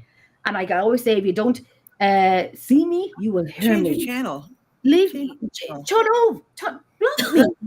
Leave me alone. Stop You ever notice like the people that come after you are always the ones that's what they see in themselves. So they have to come after somebody else because they don't like what they're seeing in themselves. Right. It makes them feel better. An amazing woman, Jen. Jealousy is awful, and it's their problem, not yours. And I think so too. And I always said, Emma, I've always said, what would they be jealous of? I'm doing nothing for them to be jealous of. Nothing. What are they jealous of? I'm just Jen. But then I work my ass off as well, and I do a lot of things, and I praised him for it. You realize you're established, you have all this stuff going for you where not many of us get that opportunity. You know what I mean? So they're going to be jealous. Sometimes you don't even have to be big on Facebook or TikTok, wherever it is, to even get jealous people. Right. And you know what? Anything I've given to any of these people has never been, I'm here and you're here. It has always been on the same line, even though I've worked my ass off and training, whatever, but they've always been on the same as me. What should we do tonight, Jenny? I don't know. I'll hand the reins to you. What would you like me to do? Where would you want me to go? And I own this, my Emerald Isle. But I say to people, you tell me what you want me to do. You tell me what you would like to do. Do you have ideas? And we'll go with that. No, but I'm still see you next Tuesday. Okay. No problem. Right. That's it, Emma. I have a heart of gold, and it gets damaged at times, and they don't. And you know what? I'm not a victim or anything like that. I'm a fuck around and find out person. I'm nice. I'm mad, but I'm crazy. Don't do it. Just don't do it. Leave me alone. Leave me alone. Leave everybody alone, because some of these people who sing paraunity are the bullies of the paranormal world. Well, that's the hard part. When you hear them say that, I don't want to do drama. I can't stand drama. What the heck? I saw your post the other day, and you're saying stuff about somebody, and you are creating drama. Even to go, what are you doing? Just like they poke, just goofy things to poke, Business. Like it's a smoke screen. And like I said earlier on to another friend of mine, they wear it like a badge of honor, but they don't execute that. They don't execute the paraunity. It's like a badge of honor. Okay, practice it. Treat each other how you would like to be treated. If you come for me, one, I'll ignore you, or two, we are going head to head. And they're the reactionary people, though. I've had the ones that I've had 6 teams on a show one night coming for me. Half of them have never even met me. Never met me. Those who have, I was pleasantly with, unless they're very good actors, but I'm very real. What you see is what you get. But half of them haven't met me, and yet they put up a video saying, these people who come from us haven't even met us. Well, why don't you eat your fucking words and mind your business, because you haven't even met me either. See me getting angry now? Sorry, I'm not getting angry. I'm just passionate. Well, to me, unity isn't just collaborating, right? I mean, a lot of people's like, "Oh, I'm paraunity," and you'll see them collaborating. Well, that's not Well, the Emma- whole there is to it. It's about okay. Well, I see Jenny's live. Let me like and share her out, or I see Normal. right. Just I mean, it's more to it. Oh, you're collaborating. Oh, that's really paraunity. Right. Not really. I've had people mail a very good friend of mine saying, don't work with Jenny. Don't work with Jenny. While we're on the same location together and the picture was put up, don't work with Jenny. I've had this, my friend, being mailed. And then you have one person who used to be on my team would say, don't go near Jenny, she's dangerous. Whoa. So we took a selfie and I said, hold on to my friend. And I said, let's take this picture. So I have my hands around his neck, pretending to choke him like, oh, I'm dangerous. And he's like, oh my God, oh my God. And we sent it back onto the person. Yeah, you're right about Jenny. She's dangerous. So listen, bring it back with fun. And then the reply back hours later was, she called us the O word, OETAODS. We don't say that word. Yeah, ORETAODS. And I'm like, oh, okay, if that's what you think. Okay, well done you and your maturity for saying that word. Like, well done you for saying that. Like, what a derogatory word to use. What a dick word to use. And like Emma saying on TikTok, a bit like myself, say what you want about me, but talk about my kids or my cats and we were going to have a problem. Right, Emma? My home was talked about. My dogs were talked about. I favor my dogs over my children, and I should learn how to be a mother. This is what was said last week, and I'm like, oh. And there's me, I go, bing, bing, take my nails off, and I'm like, bing, bing, bing. Like I say, my friend is going to get me a t-shirt saying, oh, my chihuahua. Oh, my chihuahua. And I don't ignore it. Now, I remember when this happened and I was, my beautiful dog had passed away unexpectedly 3 weeks prior. And then this video was sent on to me. Let me tell you, that sunk me into depression. Apart from grieving over my dog, I had so many deaths. My mom had passed away. My sister had passed away. My soulmate dog passed away last year. My soulmate dog. And here, my necklace is their ashes. Aww. And I'm grieving like a MF. I'm grieving. And then you have this panel of fuckwits. And if you're watching and if you think it's about you, Cinderella, and the shoe fits, then it must be about you. Then it must be about you. Right. My name wasn't mentioned, but you knew it was about me. And then you have these fuckers coming in on video saying, I know this person and she was on TV and so on. This gobshite I worked with one time and I said, why are they so willing to believe the worst of other people when just hearsay? You know what? Figure it out for yourself. Don't listen to hearsay. Don't listen to gossip. Go figure it out for yourself. Camera off for a second. And I'm going to take you're going to hear me, but I'm taking my camera off because I'm going to have an annoying cigarette. Sorry. She was going to say a meltdown or something. That too. I'm having a hot flush. I don't think that people don't stop to think. They don't stop to think that what was going on with this person that day. I mean, even like, I pick on Zach Baggins, but it's not like, oh, he's such a liar. Oh, he's such a this. Oh, he's so over the top, Do people say that he's an asshole? Yes, they say that he's an asshole. They're like, oh, and they go on live and they go on what a jerk you was. I get that you want to do full disclosure about your work and such, and that's their, they can say what they want to say. I don't know the guy. I don't know his work ethic. I know he's done a lot to promote the paranormal field. I know that if I was a spirit, and that group of guys came running at me like they do, like, oh, it's in the other room. And they all go barreling in there. I feel like running for the hills. Holy shit, there's a Baggins coming at me. But you know what? I promise you faithfully, I'll tell you now what's going to happen next. And the fact that I didn't mention any names, but they're all in my mind, that this is going to get to them and they're going to come and attack me now. I know it. Or they're going to do a show about me. And then, then you're on your own. Sorry.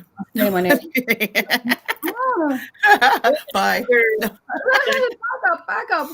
But you know, and that's what they'll do. And that's the whole thing about this. It's like I'm at a stage where I'll ignore you or I will argue back with you. But then again, what are we arguing over? You called me. Well, that's just it. You spoke You about me know? and I'm airing my annoyances over what I had received and what was said about me and about mental health and psygnosis or whatever the word is, you know, that I shouldn't be in paranormal or whatever. And I'm like, well, okay. Can you tell me how to grieve then? Because I don't know when it starts, when it ends, and does it ever end? No, it doesn't. And Right. I'm the problem in everything. And they say, Jenny, you're very aggressive. I'm not aggressive. What you see is what you get. I am lovely. I am funny as hell and so on. But if they say something towards me or to me, and I just say, listen, go away, leave me alone, and so on, it's got, oh my God, she's aggressive. See what I mean? She's aggressive. And they're not getting it. No, they did get it. All adults. It's like it's fucking high school all over again. You know, Right. it is. Oh, well, let me go tell this team what this person's done. Oh, let me go get them kicked off an event. Let me go get them kicked out of paranormal investigations or kicked out of there. Yeah. That's what happened to me. Oh, shit. That's what Grow happened the to me. fuck up. The location I used to do, I now don't do it anymore. And I've been doing it for 9 years. And I now don't do that location anymore because this particular people took that location. It's in my hometown. And they don't even live in my hometown, but yet they still get to do it. Where I introduced them to it, and it was my home base, and now it's not any longer. What? Well, people like that, there's a point where you stand up for yourself, and there's a point where you just keep quiet, let them their own reputations, right? Yeah. But and that's let them figure it out. They're going to show their true colors somewhere down the road. But then they right, but they have to. I'm not even going to. I'll tell you what I'm going to say in private, but because if I say what I'm going to say, that these certain people will know who I'm talking about, and I'm not going to give that name out. But what they have going is it's absolutely hilarious. It's funny and I'd love to say it, but I can't, because then it's giving out who I'm talking about. But then again, I'm going to have to come for me. Or I'm going to have people mailing me, and then they're going to come for me. Don't waste your typing. Don't waste your fingers. You know, rest your fingers and. It, you know, yes, it annoyed me. Yes, it hurt me. It very much hurt me. And I was dissecting myself. What did I do? Because if I say to you I did something wrong, I'm the first one to say it. I'm the first one to say, yes, I did wrong. I own what I did wrong. But I can tell you now, my hand on my heart, I promise you faithfully, I have done nothing to any of them. And then some of them came to me for like, oh, you're an old haggard woman. And I'm thinking, does this face like an old haggard woman? No. No. I'd like to thank my doctor. But good point. Right? And ageism as well. So I'm dealing with ageism. And I'm like, I am so happy to be the age that I am, because many of my friends didn't make it to my age. So I'm happy to be the age that I am. Well, some of them don't look like you either. Like, you know, some might be 49 and look 84. Now, Emma's saying playground bullying. And they sing paraunity. They sing it like a canary. They sing it like, oh, a paraunity. But you're a cauldron of bullies. Because you can't work on your own and direct something to someone. They have to form in groups and then go for one single one person out and attack them. And call them when I heard what one person said on this particular talk, and it was about I can't remember the word. It begins with P, psychological or something like that. And I'm like, you motherfucker! Like pareidolia. not pareidolia, but psychological-ish and XYZ. And I'm like, you listen, I'll take you down. Don't. You're not all big like they think they are. Nope. But like I said, Cinderella, if the shoe fits and you think it's about you, then it must be about you. Oh, that's when you put a post on Facebook and people are like, the first one usually they go, who is that about? Is who it's about. Right? And if you think it's about you, then it must be about you. And I know this thing was about me. So yes, I'm wearing the shoe. I think it's about me. I know it's about me because of all the people, and I know all the people that came for me. And I'm like, whatever. Right, 2 plus 2 But then- equals 4. No, right? Scheme of things, and I mean, somebody like me, they can go, oh, she's lying about her house, she's lying about this, lying. I don't care, because in the scheme of things, it doesn't hurt me at all. I mean, people can go, Right. oh, she's fake, she's actually this, or she's actually doing that.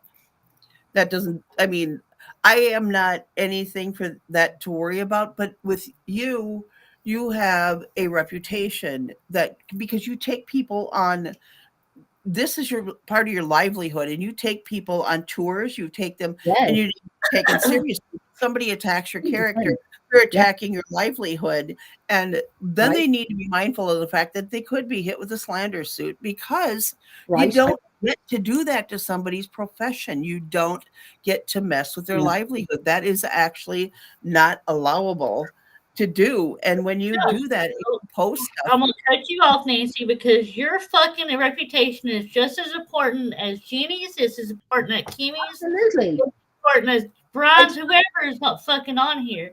It doesn't matter. But I won't lose my livelihood, though. It's not what I do for a living. No, it doesn't help anything, and it's not nice. But I'm not going to lose my job over it. I mean, unless it got really bad. But I mean, over something like that, I wouldn't. Everybody else, it doesn't matter whether you're the small town person who just. Oh yeah, no, I'm not saying it's okay, but I'm saying it affects some people differently. Like it would affect Jenny differently than it would me. I'm like, go ahead, I'll just block you or whatever. I don't give a shit what you say. But that's it. But Jenny could lose business because of this. I wouldn't lose any business because I have a 9-to-5 job. But this is her livelihood. That's why she gets. I think people are like, oh, when they go, well, she's very adamant. No, it's not adamant. She's very passionate about it because it does affect her livelihood, and that's where a lot of the passion comes from. Is because now you're messing with my family, and you're messing with how I make money, and now you're truly with everything in my life. Hey, Debbie. Hey, Debbie. I don't even make money from it. I spend money. I pay for insurance, uniforms, locations. I make no money. Say the location of, say, particular places cost me, say, €700 or something like that. That's split into equally between the people that I take with me. I make nothing. I supply the teas and coffees and snacks and biscuits and whatnot. I supply all of that out of my own cash. So I don't get anything from it. So why do you do it? Because I love it. And if I have guests, I'm going to make sure they have tea and coffees and snacks and a great time. And if somebody hasn't investigated before, I'm like, don't listen to me all night. If you have something to call out, say something. Say something. Jenny, can I ask a question? By all means, you're paying for this night. It is your night as much as it's my night. I just booked the location. Obviously, respect to the location, respect to me, respect to everyone that's there on the night. And if you feel something or say, and you want to do a solo investigation we'll keep an eye on you, do it, enjoy it, experience it, get afraid, get scared, have a laugh, have a banter, have a crack, do all of it. And Lurker saying paranormal costs money for equipment, food, and locations. Exactly.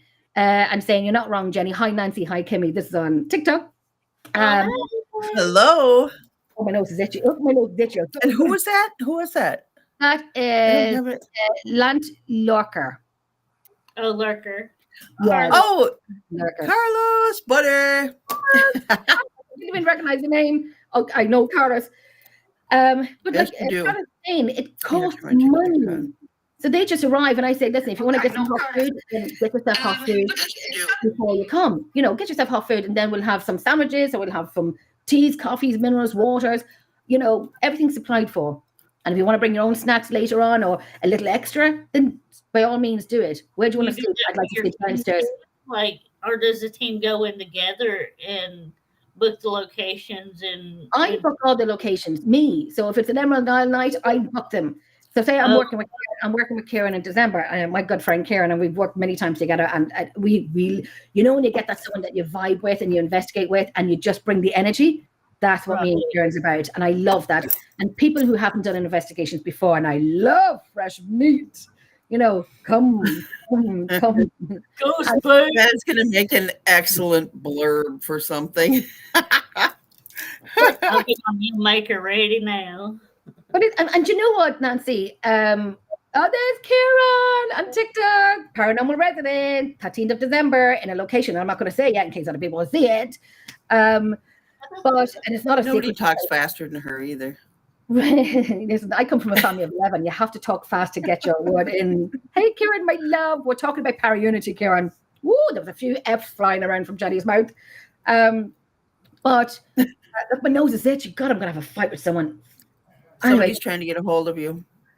Really? Because my right ear is hot. So I'd say right for spite, left for love. We like the red one. We like the left ear. But No, people say, Jenny, that's another show. We can talk about all those little signs one day. Mm. I'm Hungarian. There's a lot of them. Carlos, they are my love. Life for living. Looking forward to getting out with yourself and Kieran. We love for you to come out with us. We're in a location on the 13th of December. So I will PM you, or Kieran will PM you where we're going. Myself and Kieran are hosting that night. And it's not a location that's new to us. We've been doing it for many years. But I just don't want to give too much on when I'm there in the night, we'll be there. We'll definitely go live as well. But people say to me, Jenny, how do you sleep at night? And I say naked with my arse in the air so they can kiss it while I'm sleeping. But like Nancy was saying about, it's going to affect my career and X, Y, Z and paranormal. And I always say, those who know me, know Jenny. And those who don't know me, don't know me. And those who don't know me, if you want to get to know me, I'm funny, I'm nice, I'm not mean, but in any way, shape, or form, myself and Kieran and I want to show you a little thing that Kieran now from Paranormal Resident made me, right? So he made this for my daughter, and the little ghost. But look what he made me, and I always have it in my equipment bag. But I took it off when I went away to Amsterdam last weekend in case it was robbed. But my little Irish ghost, isn't that fabulous? Oh, those are cute. With the colors of the flag, right? I know. I'm obsessed with it. It's literally, it's even on my computer beside me. I'm obsessed with it. Look, we have a little hat as well. Look. That's so cute. Isn't it brilliant? And that's the little like things that. Right? That's the little things that this is the beautiful side of paraunity. You said you're funny. Yes, oh, here comes Nando. Yes. I am. Oh, that's Nando being a wee brat now. You said you're funny. I am hilarious, Nando. I'm hilarious. But we work hard and we play hard, and that's the beautiful side of paraunity. Even though the word is it's a taboo word sometimes, but when you have people like Nando and you ladies, and then you have Kieran, and you have Life for Living, and then you have Emma and Carlos and everyone else that loves what we do, and Pamela and Brian, that we love what we do, and this is the fun part. Nando, and this is the fun part about it, and the naysayers, do it. I remember a friend of mine said to me, "Oh no, Nando." Yes, probably. That's very true. That's true. He still has that video. He must really know you well then. Very well. We were on video call, and I had an old table behind me, and a few drinks as you do, and they were watching, himself and Sarah, his wife, were watching Dirty Dancing, and I was watching Dirty Dancing here. Oh no, the music was on. I get on the table to do that jump, that jump at the end of the movie, and the table. I was on my hands and knees, and this table started rocking like the legs are going to give way on there. So I'm like slowly getting off it slowly. But Nando has that video. Does it not quite the same effect you were looking for from the show? No, right? Carlos saying that's how it should be. Everyone in the paranormal coming together, sharing ideas, collaborating, etc. That is beautiful. Yeah. That is what it's all about. Work hard, put ideas together, and no matter who's in the field longer than someone else, I don't know it. Trust and believe I am learning every single day. And I would have somebody new with me or Kieran or any of us, and they would know or they would have more experiences than we would have in the lifetime that we've done investigations and so on. And that's fabulous, because then you're kind of locking onto them saying, go with you, and, we'll follow you. We'll follow. Look at this. If anyone wants to video message me, I'll be happy to share. Oh, I'd be happy to post that on my Facebook. I'll put it on my TikTok. Well, if we're going I to didn't go there, think of- let's just talk about some of the stuff I got. Nando, how much I buy didn't- them? Oh, Buy it off Nando. I'm going to buy it off. wait. Off you, Nando, before it gets out in the open. Are you talking about mine? Me? Oh my gosh, don't go there. Do not go there. Kimmi? Huh? You ever see that? The two Australian ladies, or the New Zealand or something like that, and they're like, come here. Did you ever see it? No, two Australian ladies. Very funny, mother and daughter. It's a very funny spin-off, Australian show. It's very funny. Okay. That's just me spinning off, because the daughter's name is Kimmi. Come here, look at me. And part of saying, I agree. 4 years I made and met a lot of people. It's been amazing. I'm glad I met you all. Oh, we are. Oh, hearty. We are too. We are Kat and Kim. Kat and Kim. Come here. Look a boy. That's the one. I knew Karen would get that. Kat and Kim. I love them. It is so horribly cheesy, but funny as heck. The daughter is something else. Oh my God, it's a very funny show. I think they should have continued on, but there you go. Anyway, there's Jennifer waffling on as usual. So that's the beautiful side of paraunity. Love it when that's the rosy side of it. Right. And then it's a smoke screen for the negative side of it. And that's unfortunate. And I probably flew that it. gives it such a bad, like, people look at it and go, what a bunch of nutcases, where, and you're like me trying to get some help or whatever, and they're going, the hell's you go to those people and ask them for what the hell are they going to do? People need to stop just bashing in general, because Life's too short.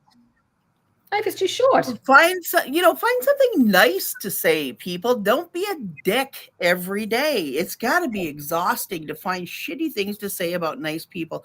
Honestly, you can't, unless you're a professional dick, it's work. Okay. It's got to be work. So quit with the dickness and start being a nice person. I mean, what is the point of being an asshat, spreading your doom and gloom and crabbiness around? Really? There's enough to go around the way it is. Keep it to yourself, honestly. Right. Say something nice. It's easier to be nice than to hold that anger and negativity with you. And It's hard, and then you're like, yeah, got you on it. And then, yeah, you're the one sitting alone in your room at night, person, and just thinking about all this rotten stuff where the rest of us are out, dancing on somebody's whatever table and doing Karen saying hanging out with people, right? Exactly. Karen from Paranormal Resident, who's my buddy, love him. He's saying, say it louder, girl. Say it louder, Nancy. Nando, life is too short to waste time of people that don't deserve it. Make the most of what you have and leave the rubbish behind you. That's it.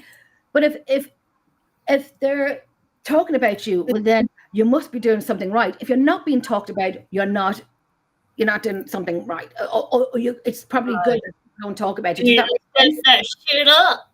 Does that make sense? And I remember, saying, Carol saying exactly, Nando. And I remember someone said to me, and I'm not saying any names or anything like that, but some people had sat one night and used their investigation night to talk about me. You're welcome. I didn't even sit at your table, and you talk about me. I'm not liking the whole, like, the wishy-washy, when you people commit to something, okay? Don't commit to making other people's life miserable, because it's hard to keep up with. Not only that, but you have to remember everything that you said, the crappy things that you said about them, because if you say something nice or whatever, they're going to look at you like you've got like 5 eyes on your forehead or something like that, because if they look at you like that when you say something nice, like okay, when's the other shoe gonna drop? Obviously, you've been wearing out your welcome on shitty sayings. So back off. Nando know? and Kieran basically said the same thing. Kieran is saying people will talk about you because when they talk about themselves, no one will listen. And Nando is saying, they keep talking because they don't have anything else in their own life. And that's what I'm saying. This is the person that's sitting in the room alone at night. They've got nothing better to do than think up crappy things to say to other people because they don't have get out there and experience stuff, people. Right. That's what we're doing. I mean, we're going out, we're having fun, and it doesn't take that much. Go down the road to whatever it is. There's people around. Go sit on a park bench and watch people go by and watch them interact. And those are real people out there. You don't get to just affect people's lives in a crappy way. Why not just sit and enjoy people? I mean, people are so different. There's 80 million people out there. I can sit on a park bench all day long and just watch people interact and such. I mean, it drives my husband nuts when we go out and I go sit outside and where all the smokers are, and I'm just watching like people going, oh, that one's going to get shot down. Okay, that's going to happen to that one. And just watching them interact in real life, there's way too much out there. Right, and you just don't know what is going on in somebody's life. You don't know what their story is. Everybody's got a story. Right. And if you are, instead of bashing them, ask them what their story is. Everybody wants to tell their story. They want people to know about them. Ask them. If they get offended by it, move on to the next one. Ask them. Somebody is going to share with you. You don't have to live by yourself in your stinky little room. Change your sheets too, because damn, seriously. Oh, no. Right. Sorry, I'll tell you very quickly. Carlos is saying, they say words but don't back it up with action. LOL. And that is so true. And then exactly put in the work. Quit chasing people's coattails. Etc. And then Life for Living is saying it's their own insecurities that they're trying to hide behind. Don't deserve your headspace. I love that. I love that. I'll do all of it. That's probably the most it probably just out of me is people riding people's coattails to get where they want to get. Because they're going to be the first ones to step over people. That I have to say, there's no truer word than that because I have experienced it firsthand. Riding on my coattail, and then I'm at see you next Tuesday. I'm like, what did I warrant for that to be said about me? Nando and Jenny is the wrong person. Well, listen, I'm nice and I'll say nothing, but please don't push it. And Jenny is the wrong person to try as she starts talking. There's no stopping her. She's the mouth of the Irish. Yes, I am. It's like the Irish goodbye. Did you ever try to get her off the video chat at the end of a night? Bye, back again. Bye. I know, it's like, okay, good night. Oh, what I was going to tell you. Oh, did you hear that? Wait, play it back. Okay, hang on. What was that? Such a backup for it. Oh, but what I was telling you was, okay, good night. Oh, before you go to bed, I had to tell you. Didn't do that. I know this because I'm Irish too. I'm Irish and Hungarian. How challenged would you want to be? Honestly. I'm mostly running around like a Yankee drunken gypsy. And Brian is saying fake smiles, and I have to say, and so everyone who's commented tonight has experienced, and hopefully not all of them have experienced the bullying in the field. And we're not bashing anyone, but when we talk back or when we defend ourselves, we are the see you next Tuesdays. I am the see you next Tuesday. So if I say I'm angry with you and I say fuck, it's because I'm angry with what you said. And that's why we talk about paraunity normally, because hurt comes up into it because you've been there. And I don't like that. Yeah, well, and I don't like with people that you trust and you've trusted them and all of a sudden they turn on you and you're going, when have I ever? And you're going, what the hell? I'm Irish by injection. Part of it is that you try and work it out as an adult, and then you get excuses to why. And it's just excuses. It's just, there's no excuse for what, you know what I'm saying? There is no excuse for bad behavior. There really isn't. You don't get to do that to people. You can. And they need to. If you're having a bad day, then don't talk to anybody. Don't get in somebody's face because you're having a bad day. Leave it alone. It's just it's right. Leave it alone. Talk to somebody about what's going on with you instead of putting a target on their back and just like shooting arrows at it, because that's even people who's been in the field longer than me, True lurker. and they're very well known, they've been bashed, they've been targeted. It's like, what is wrong with you? What is wrong? It's like, shut the fuck up. And I know I probably said the F words many times tonight, so I do apologize. But no, I'm in agreement. I've been the target of, and I'm like not even anybody in this field. I'm just in there looking for help. Going, what the hell are you talking about? Seriously, wow. You know, they all. I'm doing a little. Sorry. My lips getting dry because I'm talking too loud. Too loud. That's not even English. Carlos is saying some people don't know how to adult and communicate or work things out. Right? Sit at the table. Say, what is it about me that annoys you, and I will try and fix it for you. Kimmi, you coming in there? Yeah, I'm gonna switch off to my phone. Okay, I'll bring you over. Okay. Okay, and yeah, that's grand, perfect. Bloody hell, my memory is correct. I must be old. Okay. Bloody hell, I forget what I was talking about then. Sorry. No, you're grand. No, I don't know what I was talking about. Paranormal.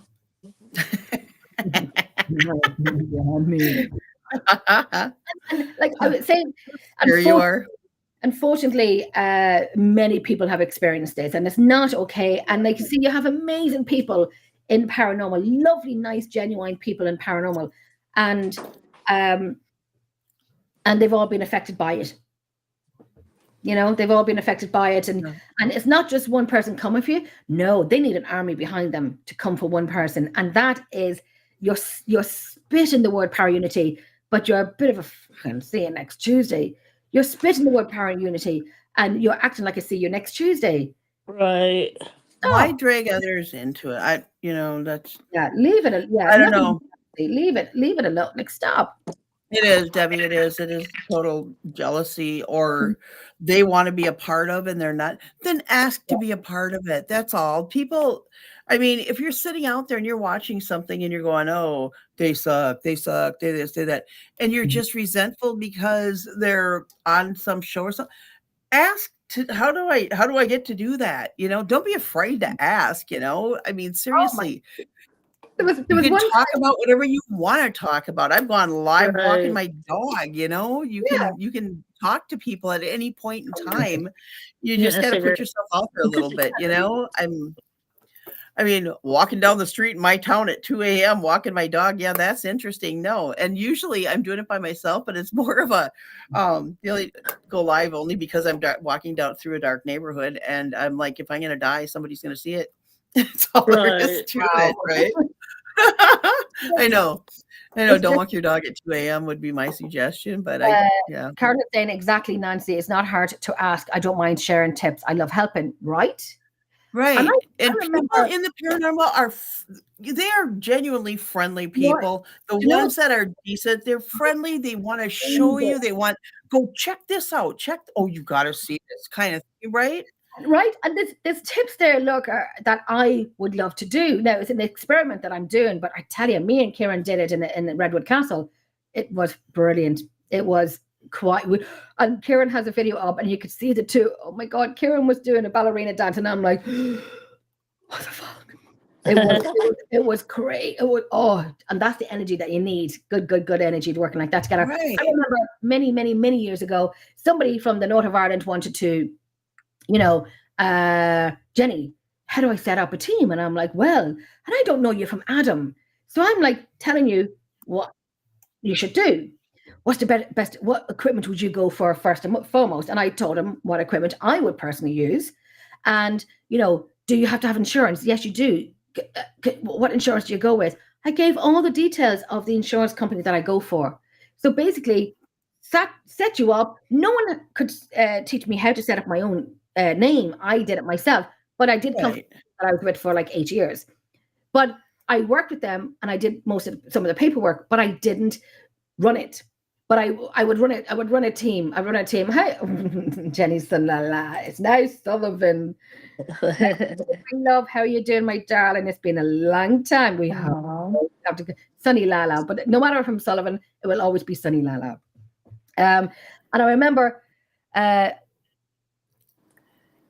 will absolutely, 110%, Lurker, I will give you that video of what we did and what we were doing and how to do it. It's not that hard, but it's a little bit of work put into it, but it's very easy to do. Oh, he has so many experiments he does. That's what he does all the He's time. like on another level of experiments, man.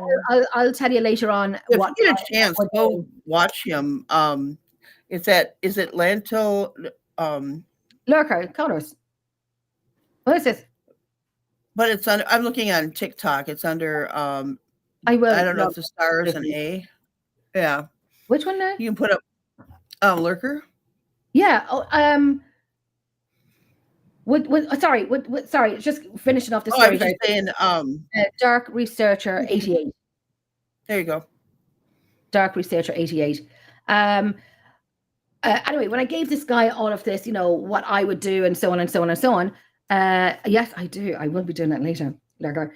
And so on and so on and so on. So they were putting up pictures one time, and they were circling the trees and the leaves and whatnot. And then we're circling this and that. So I kind of mailed him privately and I said, listen, if you want to, you can work with certain, some teams and XYZ, but if you want to work with what I would consider the best of the best, and I don't know if that's a word or not. Oh my God. And I was giving him advice, don't circle your pictures. I was a see you next Tuesday. I was everything that, and I'm like, are you not the one that I fucking gave you everything?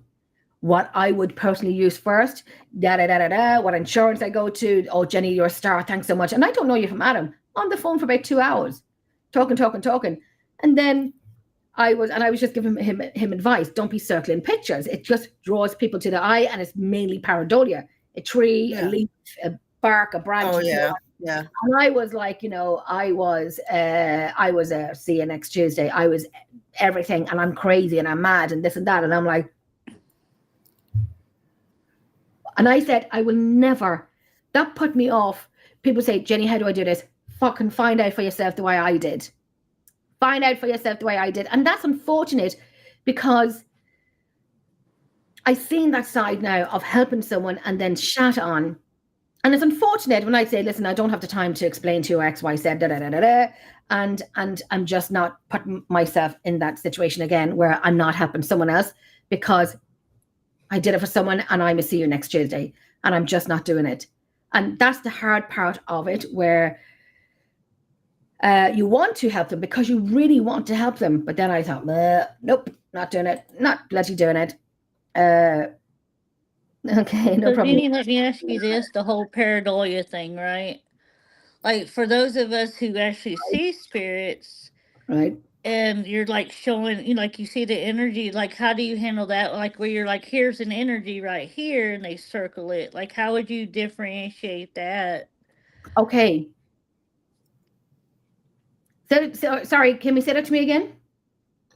Like for, like the spiritual side of like being spiritual and you actually see, and like I can sometimes, not always, but I can see energy, right? Right, okay. And so I don't always see things, but like if I'm like, okay, I'll look at something and I'll say, oh, there's an energy right there. And I would circle it and say, send it to y'all. Right, okay. How would you differentiate that to pareidolia? Because if you're sensing energy, this is only my intake into it. If you're sensing energy and you want to send it to us privately, then we look at it. Then I could say, I don't see anything because that's just, I might not. Right. Nancy could see something, but you're not putting up pictures of a tree leaf saying, oh my God, I see 10 faces in one orb. Or it's raining outside. Oh my God, there's like 100 million orbs outside. Right. Things like that is plainly pareidolia. Some of them are questionable and some of them are weather, camera, dust, rain, insects, all of that. Right. So with energy, if you feel something from a picture and you send it on to us or you send it on to whoever you want to send it on to and they can feel something from it, then in my opinion is and even though there's nothing there, or you feel circled, then we look into that picture and see if it's blurry, is it a camera shutter, and does that make sense? Right, that makes sense. Yeah. Right, and instead of like a tree or a window with hand marks on it, and that looks like a face, and sometimes it could be real, and sometimes, you know, you got it. Not, and we always say not everything is paranormal. If it was that easy, Jesus Lord, we wouldn't Right, we wouldn't have to work for what we do. We wouldn't have to work. We would not be up for all hours doing audio, doing video footage, doing all of that. So that's what I think. Nancy, what do you think? I don't know. I've had people take pictures of my yard and go circle, circle, circle, circle, and it's like, right. But then again, you know, I have pictures of, I don't know if I've shown those. I'll have to show them to you. Where you can see, like, I've taken a picture of like a window up above where I'm at in the, you know, I'm in the backyard. I'm like looking, going, oh shit, I gotta take a picture of that. And I do this. I go, well, I think I'll take a selfie of me now. And like a spirit is gonna go, why are you taking a picture of me? You know, just like, yeah, I know. And I announce this out loud, right? Because I'm that idiotic, but I'm taking a picture and looking at it going, well, okay, the leaves on the trees and everything line up with it, but there's like an underlying, and you can, you know, there's a fine line between pareidolia and actual, you know, what you're seeing. And because they're so, sorry, see-through, just no. I don't want to piss anybody off here. You don't have to live with them. Because of that, it's hard to tell what is, like, am I seeing something, or, and you know, I always go like,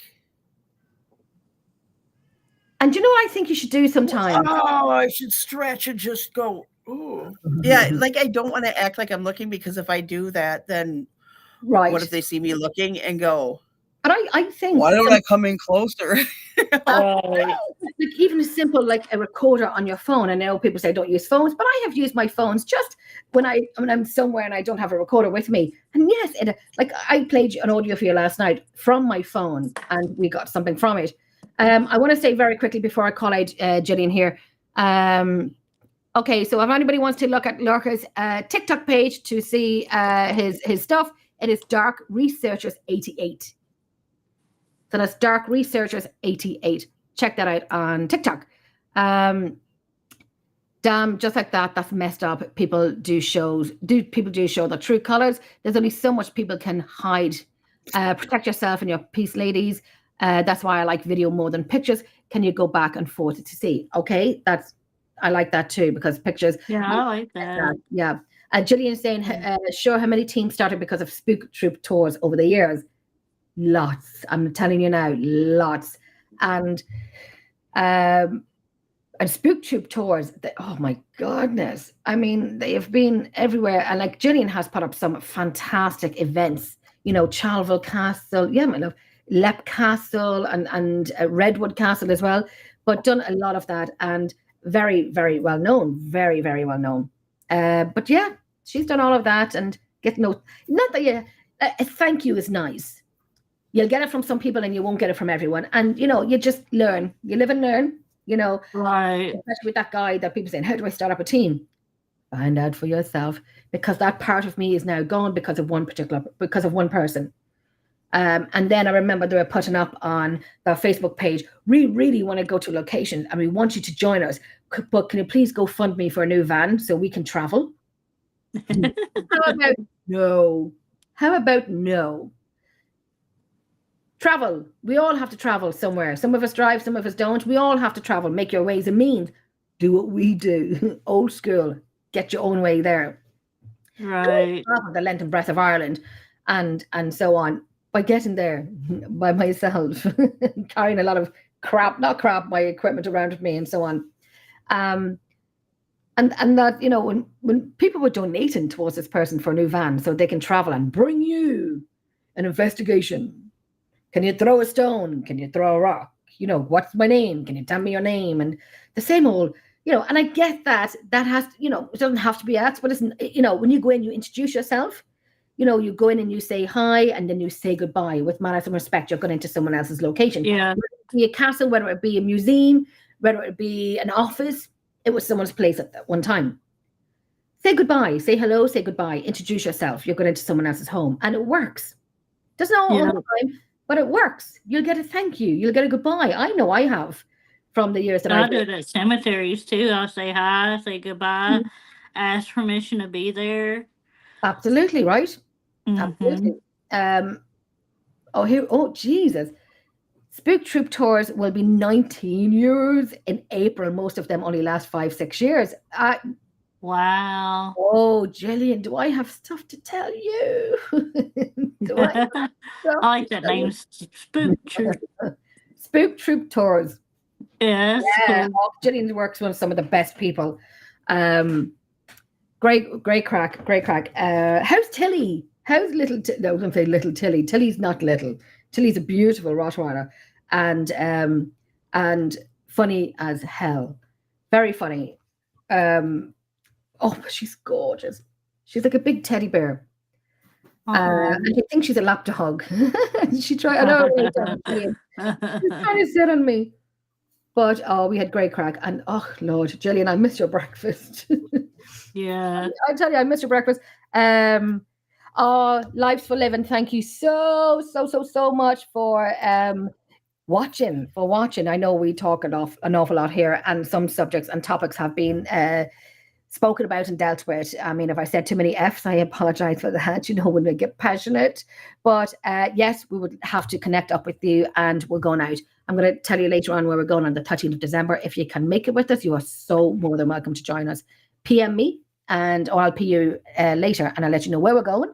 And if you want to join us, that's myself and Kieran, who has hosted the night. There's no teams with us. There's friends and guests that's joining us. So there's no teams. It's just myself and Kieran and my friends and Kieran's friends, and we'll all go together. We are doing a Christmas candle. So if you're joining us, bring something, wrap it up, and we'll put it into the bag, and then we'll all do it blind.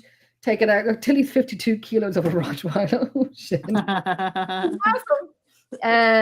So absolutely, like Karen said, yeah, we would love to see you there. I think you should come. It's the 13th of December, and I will PM you, or Kieran can PM you where we're going.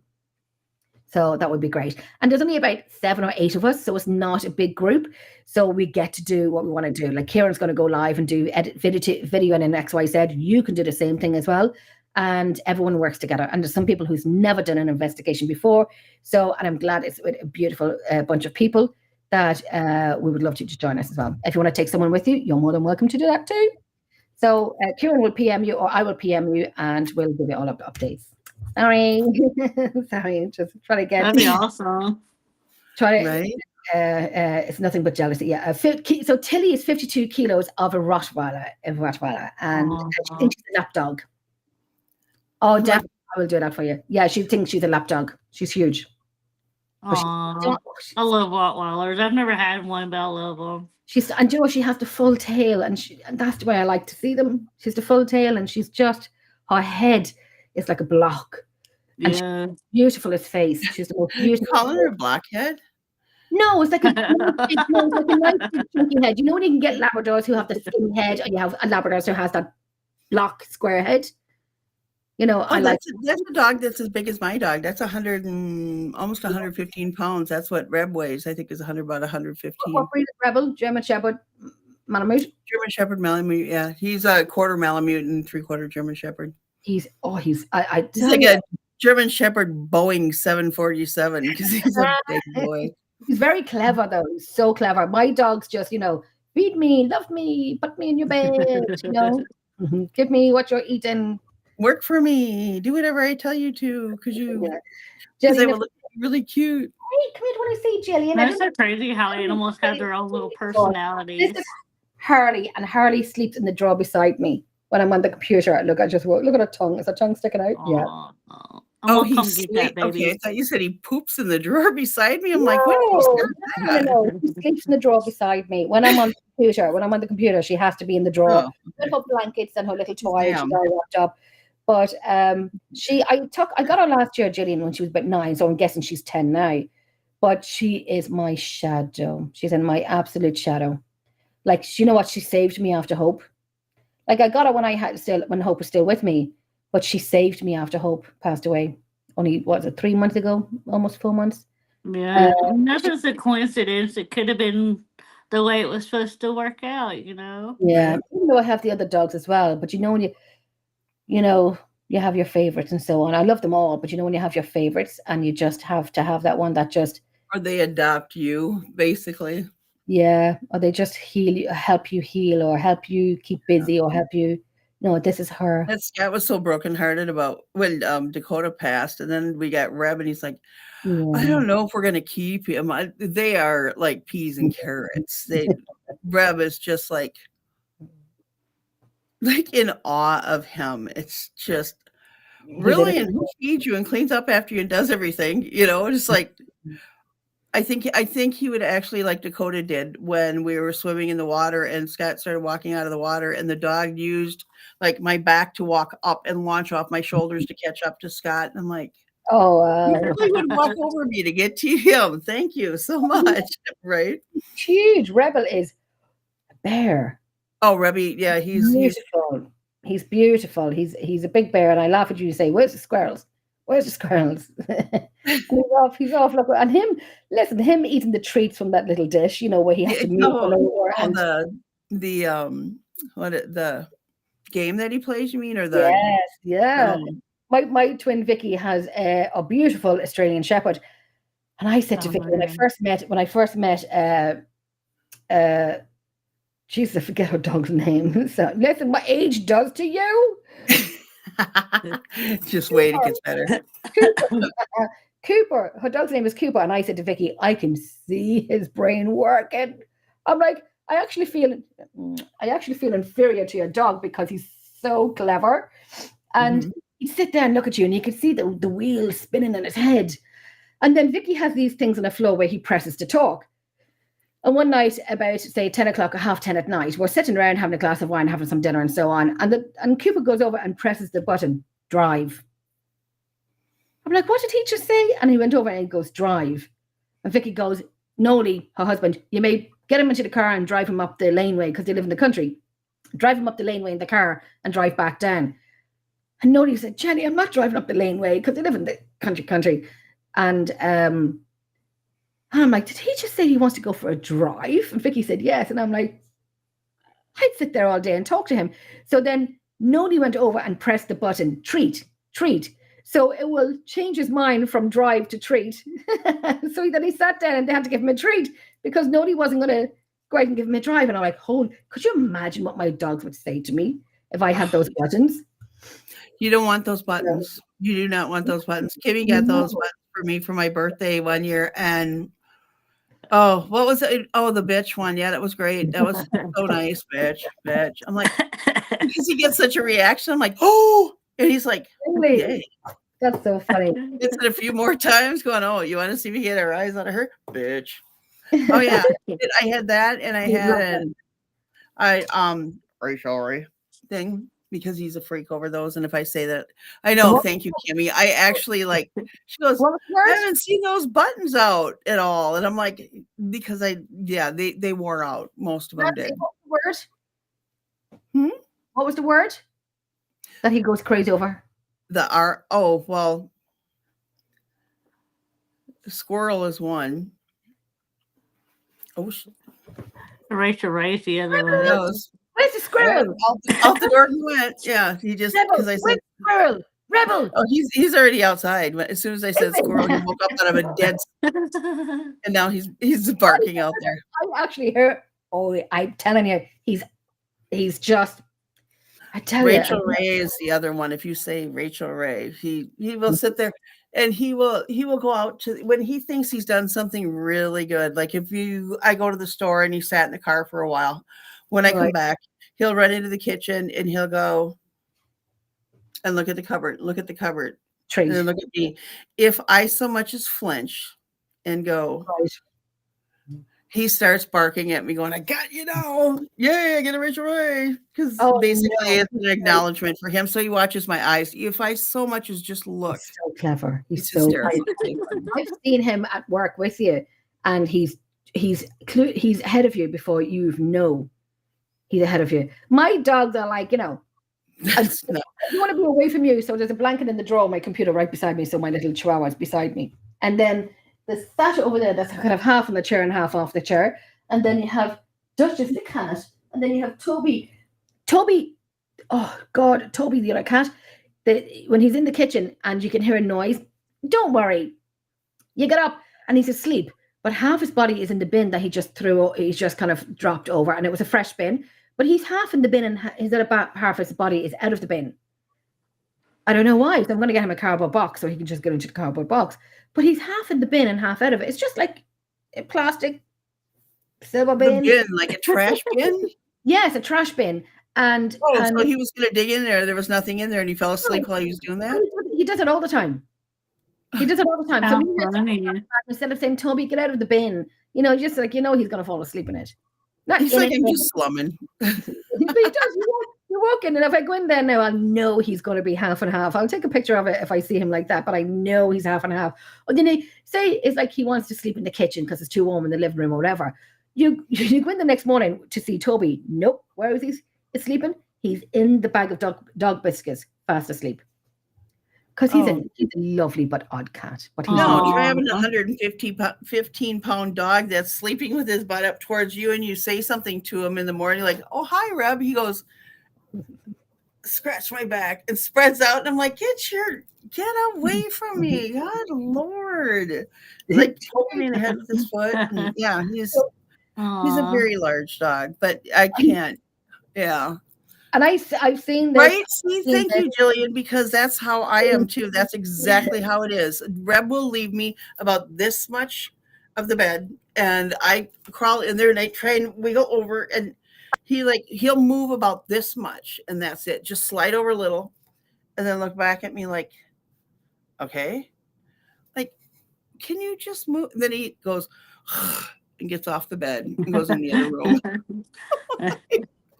No, they have amazing personalities. I mean, I am amazed when I can tell him complex commands like, okay, go over there, pick up that paper towel. I want you to bring it back here. And if you do that, I will give you blah, blah, blah. And he can follow that, or the little tricks that he does just to show off when he wants me to do something with him.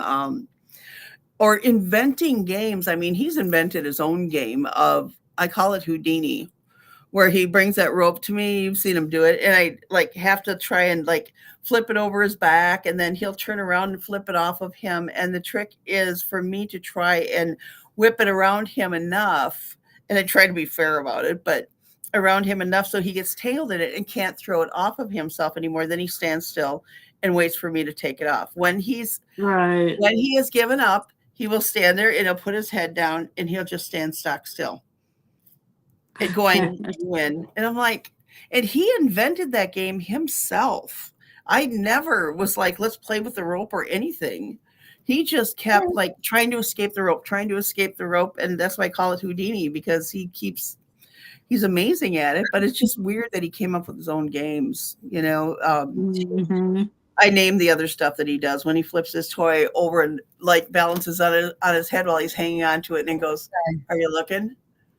Or he throws it over and then winds it around his nose and has his nose in the air, and you can see him looking at you going, "Are you looking?"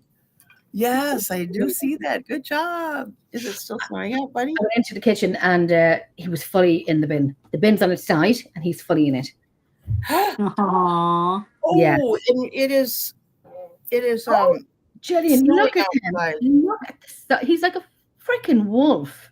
Look at the side. Now, Tilly is Tilly 52 kilos. So what did you say Rebel is? In kilos? Yes, if you know, yeah. He's about the same size. He's about 115 pounds, and that's what that is. Wow. Okay. Yeah. Yeah, that is a big dog that she's got. That is my mother had pictures of a Rottweiler that she used to have. She loved Rottweilers. Rotties were her faves, and Lovely. Yeah. big dogs. They are very very statuesque too. Very Mm-hmm. they're like a walking attitude. But they're the biggest babies. They're so cute. And I've got chihuahuas. I like chihuahuas. Well, I've Bennett used to be like 140. I don't know what he is now because he slimmed down during the summer, but What breed do you have? he was 140 pounds. What breed is he? Malamute. Malamute, Oh, 100% oh, Malamute. is he still there? Do you still have him? Yeah. He's huge. I remember seeing that video a few years ago. And he's big. And it was snowing outside. It was December and it was snowing outside. He's a big dog. Did you have Samoyeds? Huh? Did you have Samoyeds? No? Samoyed? Samoyed. I thought you had a Samoyed, no? A Samoyed? A Samoyed. A Samoyed is a big white fluffy dog. Like I thought I was like Somoyed, right? Samoyed, Samoyed. Yeah. Husky. Yes, Yeah. We say Samoyed. I remember when I was working away grooming, and I was in I was away for the weekend in London, and the workplace had gotten another girl in that had gotten rid of her before, but had gotten her in again. And I know she watches TV. Wow. I'm just going to show you this. That's funny. My favorite films are Maleficent and The Wizard of Oz. She does. I've seen her doing it. She sits on the couch and she watches them. I've seen her doing it. Yeah. Reb doesn't like videos and stuff because I have that big screen that I hang on the wall from that projector TV, and I put squirrels and like they're like this big on the screen, and he's just like, and he cries when he sees them because he knows he can't do anything about them, and he walked up and he figured it out the first day, but he doesn't like things he can't figure out. Like with the snuffle rug that I got him, and it lasted 2 days before he went.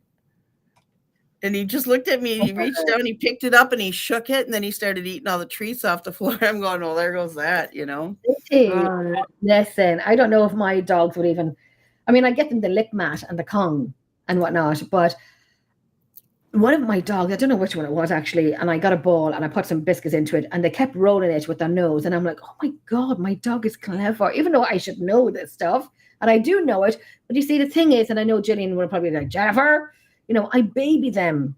And yeah, you know, you can baby your big dogs and baby your small dogs. And people say the reason why small dogs are arseholes is because you baby them. Right. My dogs are very, very friendly. On the restroom quick. I still baby them, you know? And that's what I do. I baby my dogs. Well, and I can't. Yeah, with Reb, he's uber protective of Scott. Scott can't take him to any public settings. We'd have to have him muzzled. He's very protective. Now, I've taken my dog to the local bar to sit outside and just have a beer down there, and then head out. And I was a little worried, but I kept him by my side. And when a friend came up, he's like, "How's that dog on?" And he's like, roughs him up and everything else. And Rebel was having a ball. He never growled at anybody or anything else or looked at him sideways. But Scott can't, if he walks him down the street, anybody comes near him, he gets very upset. Oh my gosh. And I figure that, I'm sorry, but dogs know who needs a little protecting and who, you know. I'm not saying it's any reflection on you, darling. I mean that with all my heart. I'm just saying they know the people that need a bit of protecting. That's all. I miss my big dogs, and I find it safer to walk with my big dogs. When I had Riley, who was an Akita Newfoundland mix, and then Zach, who was a Collie German Shepherd mix. Oh, Einstein. Absolute Einstein. But I work now with my Chihuahuas and my small dogs, my Jack Russell mix, and I have 2 Chihuahuas. They are excellent alarm dogs. They may not be like attack dogs or guards, but they are excellent alarms. Yogi Bear is. Yogi Bear. When I adopted him from Wicklow Rescue, and he is a. This is what he is. He's a Elsa. Who's in the kitchen? Okay, Jessica, bring out Yogi Bear. Jessica, bring Yogi Bear to me. No, Toby. No, bring Yogi to me. I want to see Yogi. Okay. Let Yogi and Rosa into the living room. But he is he's a collie, Shih Tzu, pug, Jack Russell mix. Good evening, Paul. How are you? It's been a while. got to catch up. We've got to catch up, Paul. So good to see you here.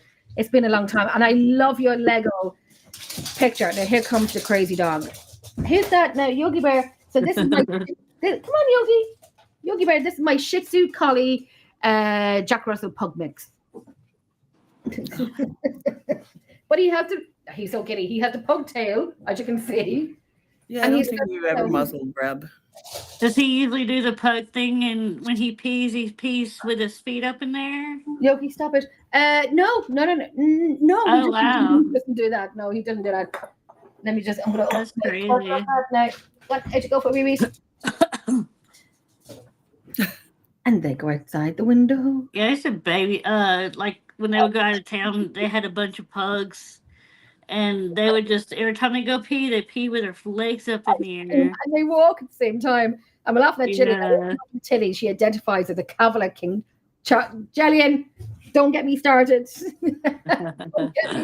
Do not get me started. Today I'm a candlestick, and tomorrow I'll let you know what I feel like I'm going to be. Don't get me started. We've been on here now almost 3 hours. Yes, listen, Paul, I will give you a wee mail tomorrow. We haven't spoken in forever. But yeah, a lot of catching up to do, and we'll definitely do it tomorrow. I have my window open, and it's like, I was going to say it's like winter out. It is winter. Oh, lordy. But we're on here almost 3 hours. You know, when the ladies get together, when the lady lunch together, we all talk forever. Nice topics on women and men in the paranormal field, where who do you think is more sensitive? Even Jillian, this is a question for you and for Paul, about men and women in the paranormal, and who do you feel or find is more sensitive, males or females? And I know males and females can have sensitive abilities and so on and so on. But who do you think, or from experiences, or that has the like I know when this question was asked a few years ago, and many of them would say women, because of our emotions and so on and so on and so on. This is very good. On my TikTok, some comments in this live were filtered to protect the community's experience. I wonder who that is. It's on my TikTok. What? Jeez Louise. Yeah. They obviously know Jenny. Right. Yeah, okay. But who do you think has, like I said before, years ago when somebody said it would be women, because women have more emotions, if does that make sense, and so on. So that was one of the questions that we were on tonight. One about EVPs. We played a few EVPs. That's the one, Jillian. That's the one I was trying to say, and I couldn't remember the word. Intuitive. Yeah, I probably didn't say that word properly either. That's what I was trying to say earlier, without trying to say that we were more emotionally into it. Does that come from? I have a question. Does that come from, say, a person of my age when we were younger? It was a biased, maybe, right? And so women had to basically watch more than they did speak, and the guys would speak more, right? So what is that going to do to, now that women have a voice, what will that do to balance out, or maybe imbalance the whole intuitive part of it? Because we have a voice now, we don't have to be that intuitive or silent. Will that have an effect on anything? And males are taking different roles in families and what have you, will that tip the scales in the other direction? Right. Very good. Even Carl was saying females are more emotionally connected in the spiritual sense. That's what I was trying to say earlier when I said hello, Rosa. Right. I say earlier when I said it to, like, we're not emotional people or anything like that. It's just that we have, I don't know. And I don't want to say that we're more emotional than men are, because I find men emotional. No, but we're allowed to be. Because I find, and then this is what I'm going to say, and people say, Jenny, you can't say that. Well, I'm going to say it. That we have how am I saying it? We're going. Yes, we have more emotions. We are very, and I'm going to say the word without being shot at, and I'm not saying it in a negative word, hormonal. And I don't mean that in a bad way. Does that make sense? I'm not saying it in a bad way. I'm saying that we fluctuate in everything of life, of our bodies, of our feelings. I don't know if I'm making sense out of this. And men just have this one thing going on. That's it. But we have teenage, puberty, and this is for women only, and then getting older, and then children, and then that changes your body's hormones of feeling sad. I remember after my second daughter, I had postnatal depression because of my hormones was ping pong ball, and then we go through perimenopause, and then we go through menopause, and so does that? I don't know if that makes sense. I don't know if it's in my head or not. Intuition is built into your DNA. It's not learned skill, but can be developed. I like that. And I do believe that too. I know this. That, and I always said before, like, I'm not, people say to me, Jenny, can you read people? Can you, well, if I see you next Tuesday, I'm going to tell you, I read them. But, that I always say, people say, Jenny, when you walk into a room, can you read the room? Can you feel something? And I'm like, it depends. I said, well, started off in the beginning, I'd be like the blind leading the blind into a room. When you have to leave the room, I would have been a negative on it. I said, but the older I get and the more experience I have and the more open myself I am in this field and what we do, that now I'm allowing more in because I've learned more. I've learned to be a little bit more relaxed and comfortable in locations, and I allowed more to come through. Now, I know when I always say, if you hear a name, if you have a name, if you hear a name or your name just comes into your mind, say it. No matter what, it means nothing, say it. And I find, for me, I get a lot of names. Now, you're going to hear me sitting there saying, Billy, is it you? Bob, is it you? Sandra, is it you? But how do you know, though, that's that intuitive thing or a spiritual connection as opposed to, say, psychologically reading the room and building whatever your thoughts are into it, and that's why you're getting the names, because you read, because you know the psychology of people in this situation so well, so you're reading this person, but not on a I'm in your mind level, but on a I know that type of personality, I know what they're going to do and they're going to do and they're going to do, because of the psychology of it, not because of intuitiveness. Okay, I find, and I understand what you're saying, that for me, when I was getting these names, it's just a name in my head, and I will say it. I remember standing in a room in a location, and I don't know, I just said, fuck it, I'm going to say it. Maureen. I have no idea, Maureen, but I'm going to say Maureen. No, we weren't saying, can you come to me? Can you come to me? We're standing there. Someone is doing the Estes method. We're just standing around, listening and asking a few questions. And I'm just like, I have to say it, and I don't know why, but I'm getting them. Doggies. My cat can't jump, so he crawls on the sofa. And I just say, Maureen. Don't know why I have to say, but I'm saying Maureen, and I always say the catchphrase, say what you see or say what you hear. And then I looked at one of the people there, and they looked at me, and I'm like, do you know her, Maureen? And he said to me, look what you're standing beside. And it was a cabinet. And in that cabinet was an author. And his typewriter was in it, and his books were in it, and so on and so on. He said his second wife's name was Maureen. And I'm like, oh, shit, I don't know more. I know a Maureen who's alive. I didn't even know the author, and I didn't know his wives. Like, I don't know him. And I said, Maureen, Yogi Bear Den? And I was like, and you can hear me on the camera and the live going, like, oh shit. And it's happened a few times. So I don't know if that's like what Gillian is saying is it's not a learned skill, but can be developed. And that's what I agree with, because I said the longer I'm in this field, the more open I'm getting to it. Yes. And you get something. Does that make, I don't know if that makes sense at all. I know, I remember. Makes sense, yeah. Right. And I was talking to a friend of mine in Greece a few years ago, and I was sitting here on this desk we were doing voice notes to each other, and I was eating pistachio nuts, and I'm like, oh my God, I dropped my last pistachio nuts and I can't find it. My last one, I was enjoying them. And it was dark here in my living room and so on and so on. And then she mailed me back and she voicemailed and she goes, it's down by there. And then she was talking away and then she said, no. And she voicemailed me again saying, it's down by the hard drive by the XYZ. So I said, okay.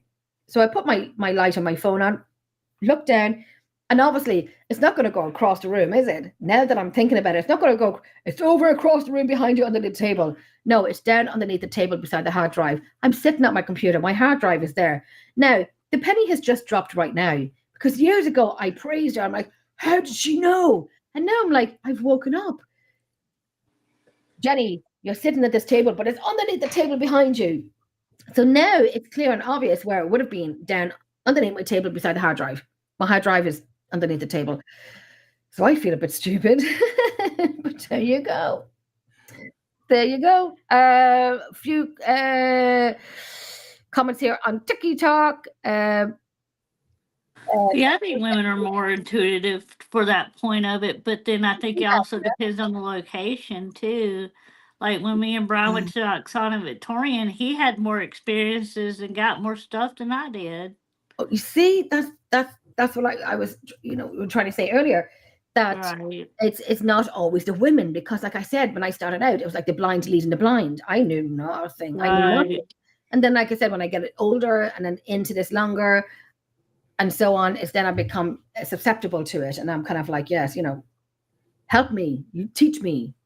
And I will learn from other people, and I like to see what they do, and I like to learn from them as well. It's not like, I'm walking into this and I know everything. I know jack shit. But I know what I know to get me through. And I love to learn more. Like Gillian was saying, it's built into your DNA, and I believe that. And it's not learned skill, but can be developed. So you can't learn it, but as she's saying, it's developed. Exactly. Many years in the field, I'm developing it, and like everyone else. So I do believe, like, as far as like intuitive and stuff, it's literally a muscle, and you have to work it as much as possible in order to, in order to do that, you have to, like, okay, well, give somebody a reading and try and hit on what you can. And if you're wrong, you're wrong. Period. End of story. That's But it. you have to work at it. You have to do it. Well, right. you have to learn what you're saying too. Like, okay, if I see this indicates this to me.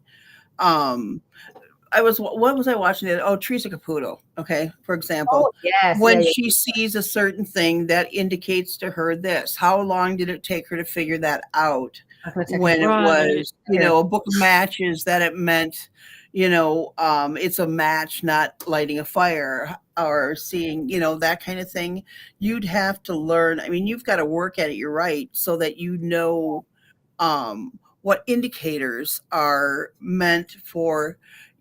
Like which part of it is psychological and which part of it is intuitive. I mean, if you can put the two of them together, you can, which would help you to figure out people so much better, or spirits so much better, because if you can contact them, and like Jenny says, she's trying to establish a rapport or what have you, and they're intelligent, by their personality, you can learn more about them too, if you know the psychological aspect of it as well. Is my thought on that. Because, yeah, I mean, I can walk into it, and I am fascinated by psychology. I took so many psychology classes in school, in college and stuff, that, yeah, only because people fascinate me.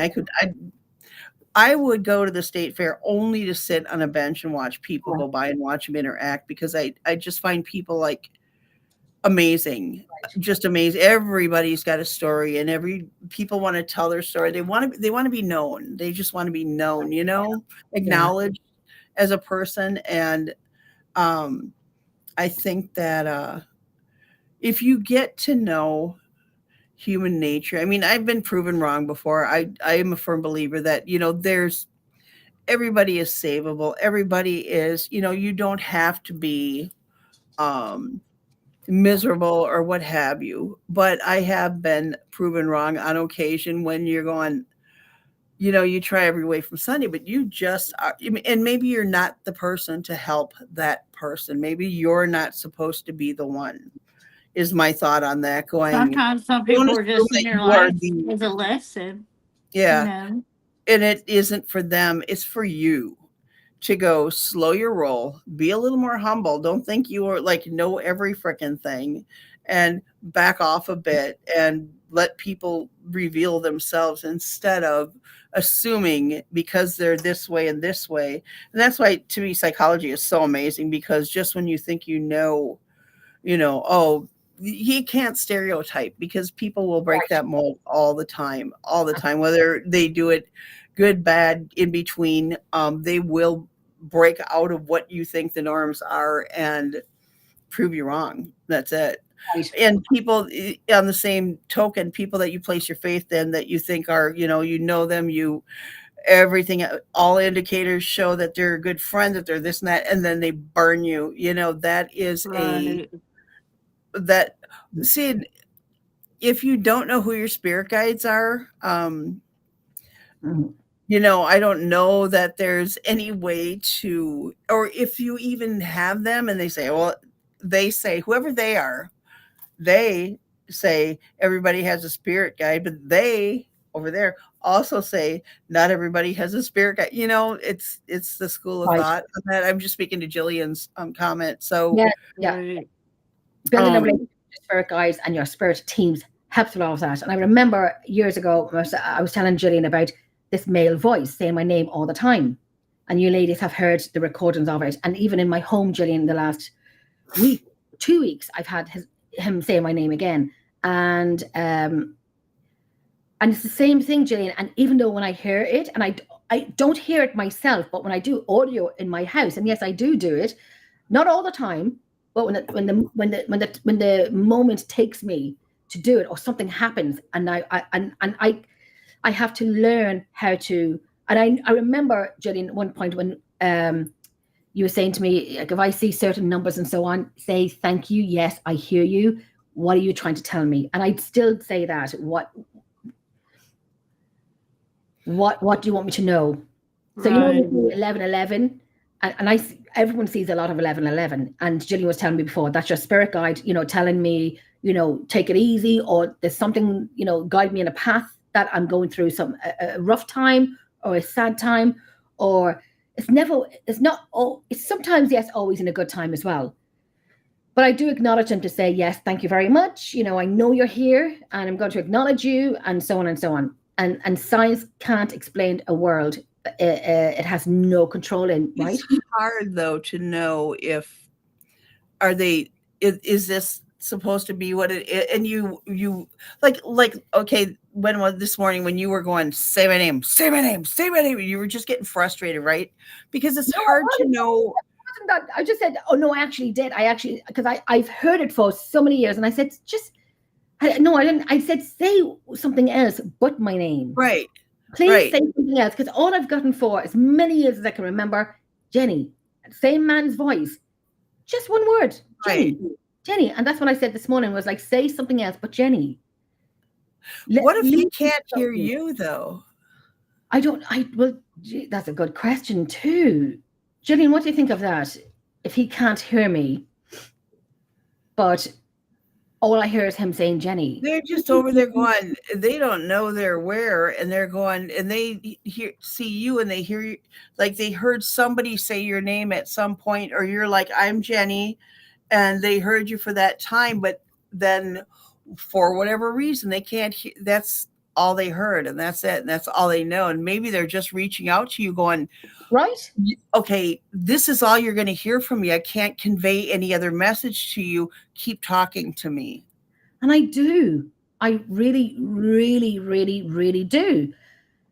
And they're probably going. They're probably frustrated with me. When I'm saying Exactly. That's what I'm thinking. So you're going. Yes. And they're going, I did. I said it 18 times last week, and you heard me every damn time. Just talk to me, would you? I know. I'm going to say very quickly here, Lurker. Okay, Yogi and Sasha, come on in. Some people are beyond help. They have to help themselves for growth and change in themselves. Yep. Yogi, leave her alone. Yogi, let her down. Sasha, come on in. I agree, Lurker. I do. Or I'm not the person that is going to do anything for them. I need to just like step away and go, can't do it. Tried, can't do it. Right? See, he can hear you. He's calling your attention to signs that you're not paying attention to. Right? Yeah. That's what I'm saying is that there's other stuff around there that you're like not attributing to that, and maybe that's all he can get through to you ear wise or recorder wise, but there's other things that he's leaving you. Remember the video I showed you last night when I was doing a show and we're all on a panel? This is many years ago. Yeah. And then, so you've watched it and you've seen it, and I'll send it on to you, Gillian, and see what you think of it as well. And if I had time, like I said before we started the show, did you hear that over the video, or did you hear that yourself? I heard it here. That's why my face was like smiling. Then I went, and I'm looking at the panel, they're like, and I went to go, and I went to say something, but I didn't say it because people were talking, and then, excuse me, they stopped talking, or there was still someone else was talking lowly or whatever, and then I heard this. Then when I listened back to the video, and then static coming through the microphone, and then it stops, and I kind of listen to it again, and the static comes through again, and then you can hear Jenny right beside me, and I was like, yeah, your face was. Ooh, you can tell you're like, what was that? Let me see if I can. I don't know how. Listen, I don't even know how to get this up in the show to see it. I probably have it. I sent it to you in the group chat last night. To us, yeah. I did last night in the group chat, and then to put it up on the camera and see if people can hear it. But it's really interesting. It was a good moment, and I'm like, I can hear you. I heard you. Okay, you know how to do it, Nancy. I'm like, I heard you. And everything else. Every time it was always on audio. And I will say it is a little frustrating, and maybe my frustration is blocking what I need to hear properly. But if I'm in bed and I hear someone chatting and there's no one in my bed with me but my dogs, and I'm like, shit, get out of my bed. Right. Is that it? No, that's me. Oh, excuse me, the sniffles. Oh, back one. Let me see, females. Oh, okay, so Lurker's saying females, I said this earlier, emit nurturing energy as well as in a spiritual sense, as well in an investigation setting. When women are in location, and then when we hear a child, we immediately become that, a child. You hear a child, and like, okay. Right. Your mother instincts automatically check in. Right? Yeah, and that has happened. Again, as people say, don't always listen to that, and so you gotta trust your instincts and trust what you're dealing with that night, if that makes sense. Mm-hmm. I sound like a card reader. Does that make sense? Does that make sense? Right. Does that make sense? For them to say, yes, it does, and then they continue on with that. Okay. I'm laughing at Gillian. I won't muzzle Tilly. She identifies as a card. And I actually can hear Gillian laugh at her arse off as she's written that. There. Oh, that's so funny. Kimmy, I just forwarded it to you because I can't make it any bigger than it is, and it's very tiny on my screen. Right.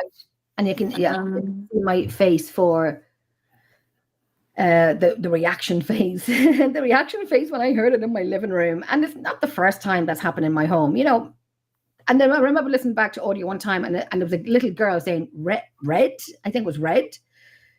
Oh, it's been, but then again, like I said, the land that I live on, the land that this house is built on, I'm beside the Battle of the Boyne River, and so on and so on. And that has a lot of, obviously, history to it.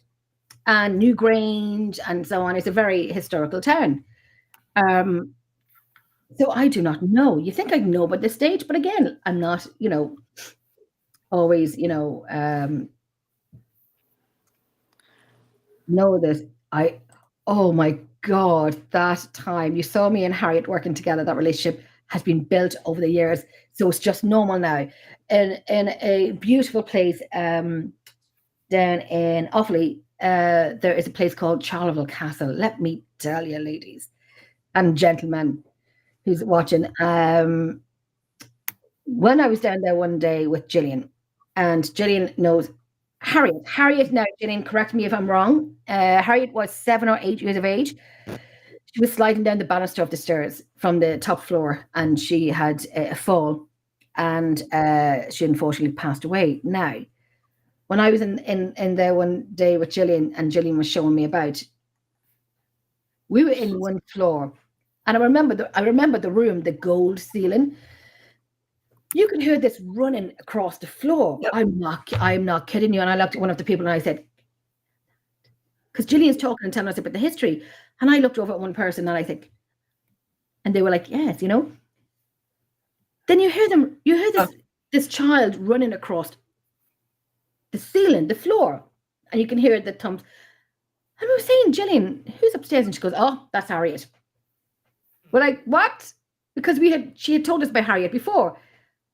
Oh, yeah, right. She was 7. She was on the 3rd floor in 1861. So then Ginny said, Harriet, go back to the other side and do that run again. Now, let me tell you, you could hear the footsteps. And it wasn't an adult where you have one foot and another gap and another gap and another gap. You have the foot space of like a 7-year-old going tip, tip, tip, tip, tip, tip, tip, back the other side, start running across. And I was... Here we are. I'm taking it in now, and I was like, what the fuck? Hi. Apparently, you can't go on your phone and look for videos. No, I actually have it. I found it. Did you get it? Can you put it up? Yeah, let me see here. Go like this and go to. That's why I was doing it. Knocked me off as I was doing here. Tell me if you can see my screen.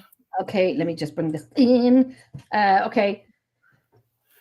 And let me go back. But this is interesting. I know it's going to take a little bit to come up, but it's very interesting to look at. Okay, let's go to, where was it? We heard the footsteps going back to the back of the room, and then she ran over, and I was looking at Gillian, and I was like, I go to. Like, it was a little bit of a moment to see and to experience it. And I remember the hallway, beautiful stairways up, to the beautiful walk around balcony. And Gillian said, when you're walking up these stairs, because they're wide and they're low. So back in the day, and Gillian, correct me if I'm wrong, but back in the day, of course, women cannot lift up their dresses or skirts because you cannot see the ankles or anything like that. So these steps were made specifically for you can walk up, you can look ahead and walk up, and you will not fall. I tried it. And I expected, me of all people, I will fall. Nope. I glided up the stairs. Got it. Okay. And I didn't fall, but I glided up the stairs. Okay, let me bring this into you. I'm going to bring it in now, Nancy. Sorry. Got a little Led Zeppelin. Let me bring this up a little bit. Let me just bring this up bigger for you. Okay. That's as big as we'll get. But listen to this, right? I know. Oh God, swinging the pendulum. Holy crap! I'll tell you that one in a second. Is there volume on it, Nancy? Yeah, there's no volume. No. It could be. Press the unmute button. And here go. I'm gonna tell you after the video about the pendulum. It said share the volume, and hang on, is there mute or unmute? Nope. I'll explain a little bit before you get it running that I was on a show a few years ago, and we were talking, some of it was paranormal, some of it, here it is. I can hear it now, but the video's not playing. Some of it was paranormal, some of it was not. So we were literally talking about, what they were talking about was dog poo and how dogs eat their own dog poo. And I'm like, it's gourmet, But then this is how we see it. So at one point there, Nancy, I heard. Okay, good. Okay, here we go. It's never smelled gourmet. I'm going to tell you right now. Not once. Nope, still no. I'll be second from now on, Jenny. I don't know about gourmet. Gourmet scent. Oh, yeah. I can do because they smell other food and they smell whatever, and they do eat it. Hours be like, I don't know myself. I gourmeted myself. Yeah. My poop has never smelled gourmet. I'm going to tell you right now. Not once. Nope, Nope, still no. Oh, I'll be second from now on, Jenny. that was it, right? Yes, yes. Yeah. And you can see my face changing from smile to not smiling. I go back. I know you went from like face to like holy shit, yeah. and it won't let me go back on it. But let me go through. I don't know about gourmet. Mason. Oh, yeah. I didn't know because they smell other food and they smell whatever, and they do eat it. How would you like? I don't know. Myself, I gourmeted myself. Yeah. My poop has never smelled gourmet. I'm gonna tell you right now. Howard. Not once. Let's go. Nope, still no. There. I'll be second from now on. Look at my face. Like I heard Yeah, it. you It's tell just like like- when it happened. You're Huh? right. Yeah, I know, right? Of course, Chad is oblivious. That one there. Yeah. Okay. Now you know. Stop sharing and go. That's Okay, it. I'm hopping off to go get dinner ready. I Huh? love y'all. Thank y'all for having me Yeah, we're on. gonna stay here for like 5 minutes more, and then we're gonna head off now, my love. Okay, love y'all. Love you, darling. Thank you for being here. Bye. We'll definitely do this again. Bye. Bye, my lovey. Hi, Kimmy. So That was there was another one that you had that was the one that you had that was you did an EVP in your own home by yourself. yes. That was the clearest one that I heard. That was so clear. Really? It was ridiculous. Yeah. When we were on this morning, yeah, it was that was the one that you took yourself. Yeah, that was about 3-4 weeks ago. Yeah. It was one that I did. I have it on my Play that one, audio will you? Will you play it? Yeah, it's very low. It's extremely No, that was the one that was like, it's so loud. Oh, the one that I did from a location. No, the one that you did in your the last one that you played to us when you were that one. Okay. Before that we did it in my house with the TV going and all that goofy stuff. It was right before that. Okay, let me see if It I has to be the one that you did in your house. Yep. Okay, let me get it. Now it is extremely faint. Let me see where. Oh, is this the one we did? It was the one that was you were doing the whole Was this you recorded it in your house by yourself is what you did. Okay, well, let me go into that then. Let me find it. Now God knows where that is. Let me see. Okay, my phone is down. Hold on. 44 p.m. on the 8th of November. My phone. Are you a colonel? No, that's not it. That's not Of it. November. No, that's my phone.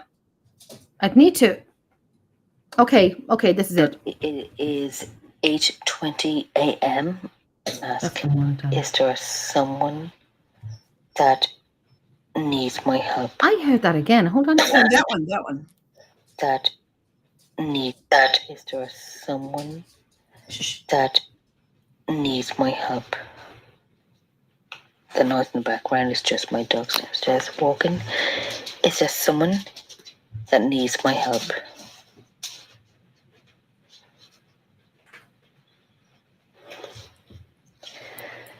Sasha, up. That's it. It's so faint. Sasha, that's it. It's so faint. Up. Sasha, that's it. It's so faint. Up. Sasha, it's so faint. Up. What's that? My phone is malfunctioning. What's that? My phone is malfunctioning. It's not playing. What's that? That's not playing. Not playing. Turn it, redo it. What's that? That's not playing. Not playing. Turn it, redo it. That's not playing. Not playing. Turn it, Okay, so we'll just mute that. Anyhow, Gillian's saying that was a woman. Gillian, stop saying that because I was caught. Oh. Okay, let me. Oh, F that. Let me get that again, because what Gillian is saying is kind of what I was talking about. Sasha? Hey, Roger Ray. Okay, let me just bring this up a bit. And Sasha? for the crescent interview, Jennifer. I am hearing the same song for the last. For the crescent. That vibration is good. The last. It is I think it's because 8:20 a.m. on the 11th of October. And okay, 11th. Okay, and here we go.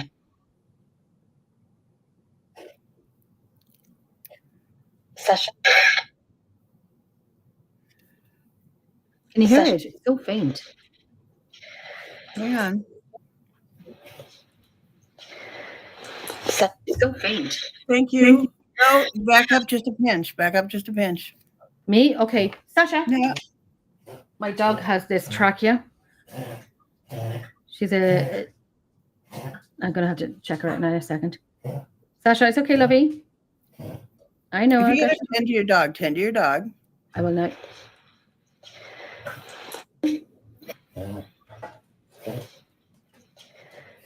Sasha. You getting that? Up. Okay, so let me just bring the volume down because I'm live on TikTok, so that's why the noise is there. Let me just bring Sasha up to for a second. Sasha, come here, love. Come here, sweetie. No, so Gillian's saying that was a woman. And Gillian,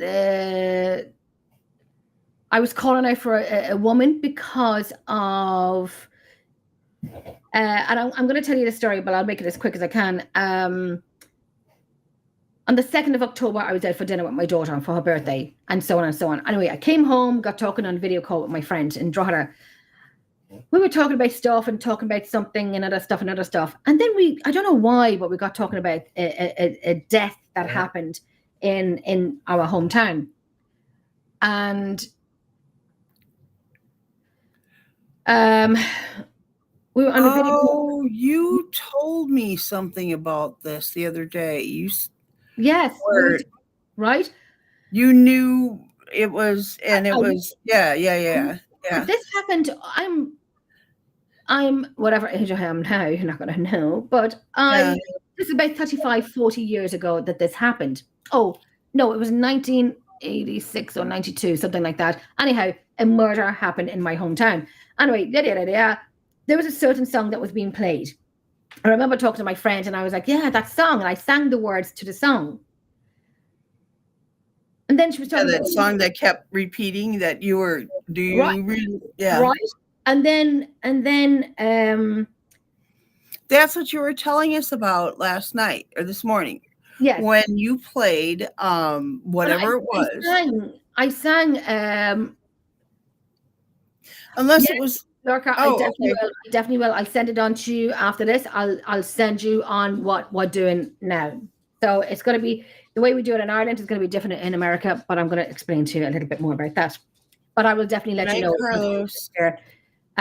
You too, Carlos. Thank you so much for watching and commenting. Thank you so much. And we need to get you on the show as well with all of us and do this fabulous panel again. So with that, enjoy your dinner. With that, anyway, so I was saying about this song and then I was singing the lines of the words of the line of a song, this particular song. And then I'm on my computer and we were on my computer talking. So my phone is here and I'm just kind of going through my phone. We finished the video call and so on and so on and so on. Oh, you're so welcome, my darling. You're so welcome. And then I'm on my computer and I'm on my phone at the same time, but I have YouTube on, and I have my algorithm of what songs I listen to on YouTube. All of a sudden, I swear to you, and I don't know if computers can listen to you, but all of a sudden this song came in, and I like that song. And I was like, what the fuck? But it's those connections that right. And I was like, holy. Okay, so you're hearing your name and there's this song coming on over and over and over. It's going, hello, I'm trying to get through to you. Right. And you're going, what is this darn song keep coming on for? Right. And they're going, I'll play it again for you. Right. Hello. So that was in my home on my computer. When I was out a week later in the TLT here in Drogheda at a show, I was at my friend Kathleen I said, right, I'll go to the bar. So I'm walking down the steps, over across, out the hallway, up another 2 flights of steps and into the bar. There was about 10 people there, if that. And there's music on in the background. So there's hardly anybody there. I'm talking to a woman in front of me saying, I love your shoes, and so on and so on. I went to the bar, only me and another woman standing there. Music on in the background as it does. And then all of a sudden, and I'm like, and I said to the woman beside me, she must have thought I was mad. And I said, can you hear that song? And she goes, yes. I'm like, is that song making a comeback? Yeah. I said, is that song making a comeback? And she goes, no, I haven't heard it in years. And I'm like, me too. I'm like, she must have thought I was freaking mad. And then that was it. Then the following week, I'm watching TikTok, as you do. You're in bed and you're scrolling through. And I actually screen recorded this bit where there was a man and a woman in the pool and like alive, and they were having a DJ disco and they were wearing flashing lights or whatever. And there was a remix of this song. Right. And I'm like, this song must be making a comeback, but I haven't heard it in 35, 40 years. And I'm like, what is it with this song? And that's when I did the call out. I'm like, because I know it was a woman who passed away. She was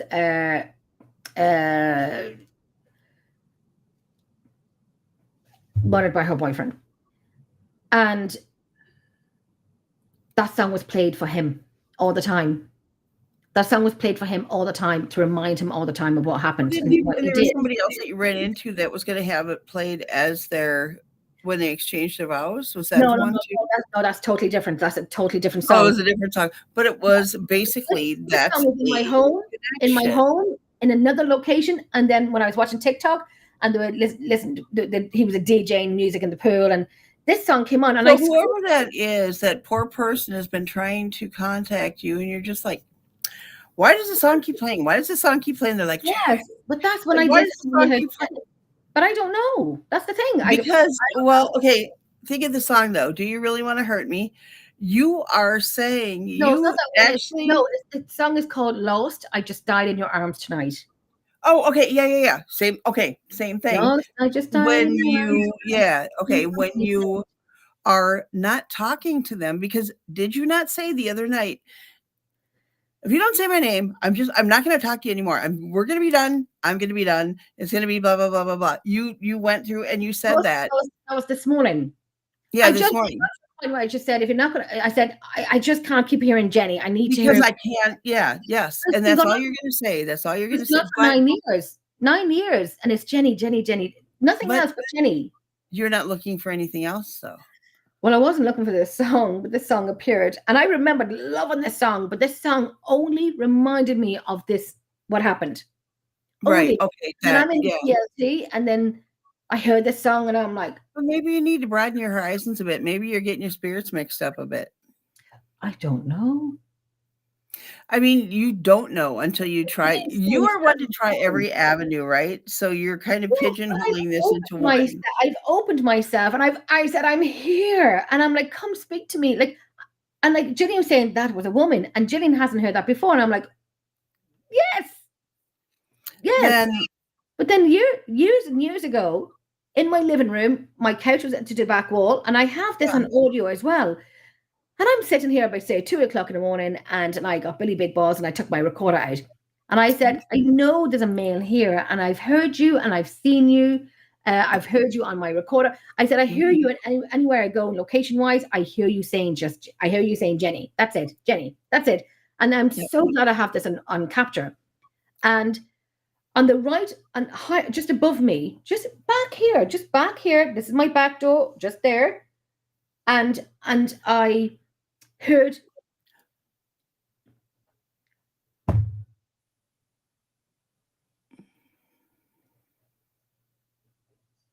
yeah. See, Gillian, I need a tinfoil hat with Gillian. I really, really do. I'll tell you, I'll explain this very quickly in a second. When I said I've seen you at the professional of my eye and so on, and you've done stuff in my home that none of us could explain and so on and so on. I promise you faithfully, and I have this on my files. I heard a man beside me goes, Jenny. Then you hear me on the recorder saying, Did you just try and say something? Did you just try and say something to me? But I have it. So that's a DVP and an EVP. So I have it. And normally when you get one, sometimes you don't always get the other. So you probably get one or the other. I got both of them, one on EVP and the DVP at the same time. And I have that in my files there. And you'll hear him saying, Jenny. Now, what Gillian is saying very quickly, the last recording was a woman. That was the first time you've ever heard that, Gillian. And it's kind of a little crazy how you would say that without even knowing what the story was in the background of it. Dave is your guide. Now, what did I say tonight? This is very freaky now. Not freaky. It's interesting. I don't like the word freaky. It's interesting. Where I was talking about the Millmount Museum, where I was always drawn into the kitchen area. The kitchen area was my area. If you can't find me in the museum, I'm in the kitchen. And what did I say? If you look back on the show, I'll look back on it and clip that part out.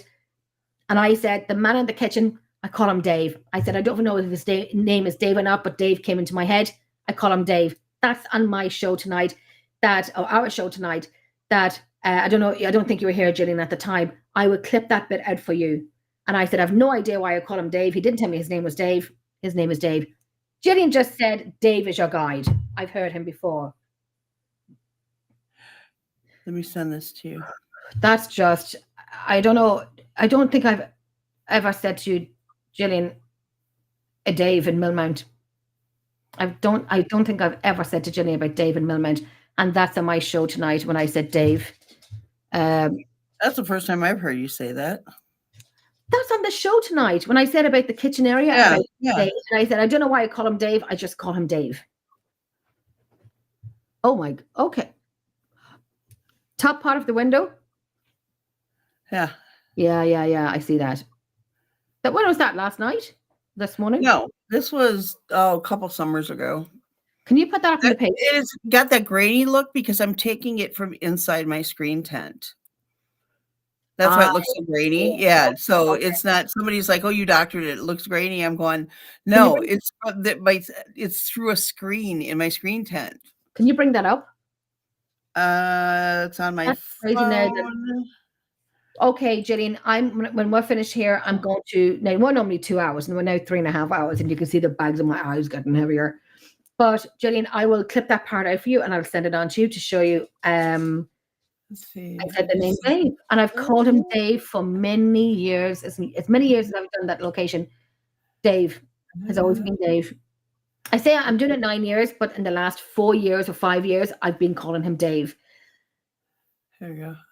Oh, actually, no, I lie when I say 4 or 5 years. Oh, well, gosh, the last time Tracy was over in Ireland to the museum, it would have been about 3 years ago. So it could be in around that time.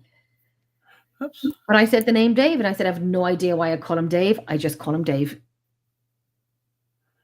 I can go. Let's see. Share in my life here now. If it'll let me. There we go. The song is stuck in my head. Share. Is that it? Yeah, right there. Okay, go share. Okay. I'm going to bring it in. There we go. And I'll make it up bigger if I can. Okay. I have no clue. I have no clue as to what that is. None whatsoever. We're looking at the top window. Okay, but that window right there, there can be nobody standing right there looking out that window because there is a sink there and a countertop. That's my kitchen window. That's above my sink. So what I'm seeing, and now it could be pareidolia, Is this the same area where you took the picture last night? No. Okay. Nope, that's above my deck. That's if you were on my Okay. deck, you could touch that window. So we have to kind of take into account of Yeah, this is the second floor. what the sky was. So you can This see is you can see just above that frame, you can see you have trees in your house in your backyard. it's actually nighttime. That's Oh, probably you would have to see what would be reflected there. I don't even know whatever is lit up at night, but yeah, this was at night, and it was taken. I was way down in the backyard, and I took it through. This is blown up off my camera. Like I blew it up as much as I could without really distorting it. yeah. I don't even know if I have the original anymore. I may somewhere in my camera. I'm sure it is, but that was the picture that I had. Let's see. It was down. Let's see. Where was it? Where I was in my backyard last night, like in the middle of the yard. There was a screen tent there, and I looked up and I saw that, and I'm like, that was one of those where I go, I'm just going to take a selfie of myself. And like, what else would I do with a selfie? And like, I don't want it to know that I'm taking it a picture of it kind of thing. And that's why it looks so grainy, is because it was through a screen tent. Okay. Yeah. It's just bizarre, really bizarre. But yeah, it's interesting. And then you're saying it was at nighttime. I see the red light above it. So that would have been your heater. No, the light above it is the light in my kitchen. I have a fluorescent light. Okay, so I thought it was an outdoor. Sorry, I thought it was an outdoor heating. Yeah, that's like way back behind it, back here, wherever that is. Whatever. And then just above that window frame, it looks like it's the day sky and trees. Yeah, it looks like it's. I mean, it looks like it's on the inside, not the outside. But I mean, who the hell would even, And there's one other that I wanted you to look at, because I did. Bring it up. If I can find it. It is, let's see, it was in the other window. It was in my bedroom window, actually. So I had to do like a search of, oh, here we go. Is this it? No, not you. Close this one down. Not that one. I mean, I've taken a million pictures of that same window and have not been able to recreate it with trees and you name it and everything else. And I cannot recreate it. Now I got to find the original one, though. No, that was a recreation. Trying anything to be able to debunk it, because it was just like the weirdest thing. Let's see. It's that was everything. I take pictures of my windows all the time because of the weird stuff that you think you see in the windows. Well, you're looking for that. I'm going to tell you very quickly what we did with in Charleville Castle with the pendulum. We were standing in the hexagon room. Oh God, I love this room. And Gillian, I seen the picture when the bed was in it, and it looks like I would sleep in it. But it's a beautiful room. When you're in the middle of it, if you lay on the floor and look up to the ceiling, there's like the ley lines going through. Stand there in the middle of the room. Oh my God, it's fabulous. You close your eyes and you can feel yourself swaying a wee bit. But Gillian was doing the pendulum. So she's standing in the middle of the room. So she would pick one person out.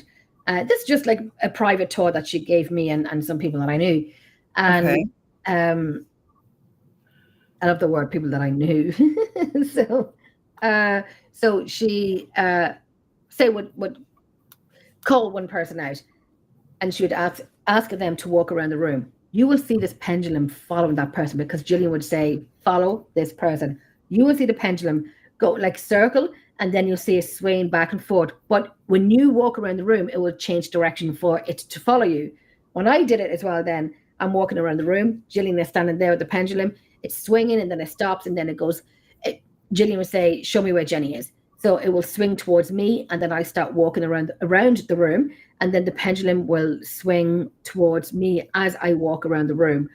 Oh God. I'm like, that's creepy, because it is creepy. No, it's I thought I know. Yeah, no, I thought it was amazing that you get the privilege for this to happen. I can't find that picture, but do this for me. Listen to this one, okay? Since I have it, it's the Stanley Hotel. because I did it when I took my RV out to Colorado, like jumped in my RV and just took off, right?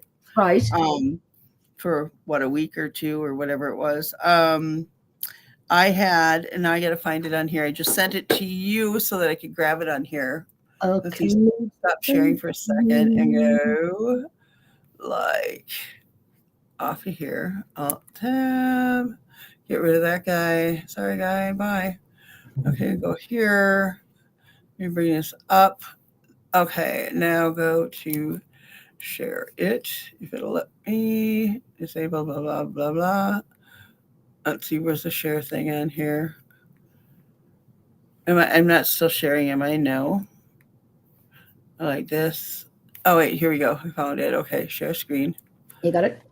Yeah, I think I got it. And then go what's the Facebook one? Yeah, I go share. There we go. Okay, I got you, girl. Let me get you. Hold on. And I thought there was something towards the end of this. So this is the ballroom at the Stanley Hotel, okay? There was a bunch of people. There's a whole crowd of people way back behind me. This is at one end of the hotel. The crowds were mostly at the other end, but you can hear a crowd. Okay, so those are the people that you hear. There's nobody really standing around me at all.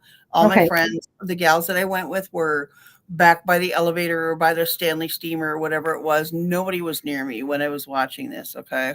Or when I was filming this. I just thought it was a cool place. And I do make a comment on it that it's a really, like, it's a cool thing, but and I suppose beautiful.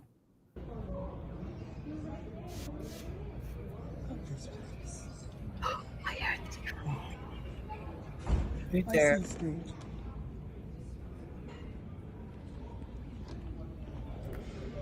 I heard a woman talk before you.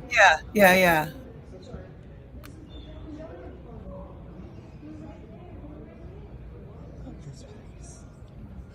Did you say I love this place? Uh-uh.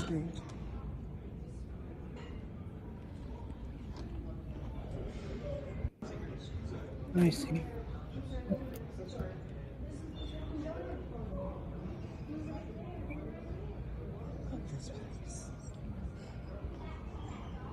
Is that you saying I love this place? No, I don't say anything. And the people in the background are obviously outside. They're way in the background. Yeah, they're way behind me.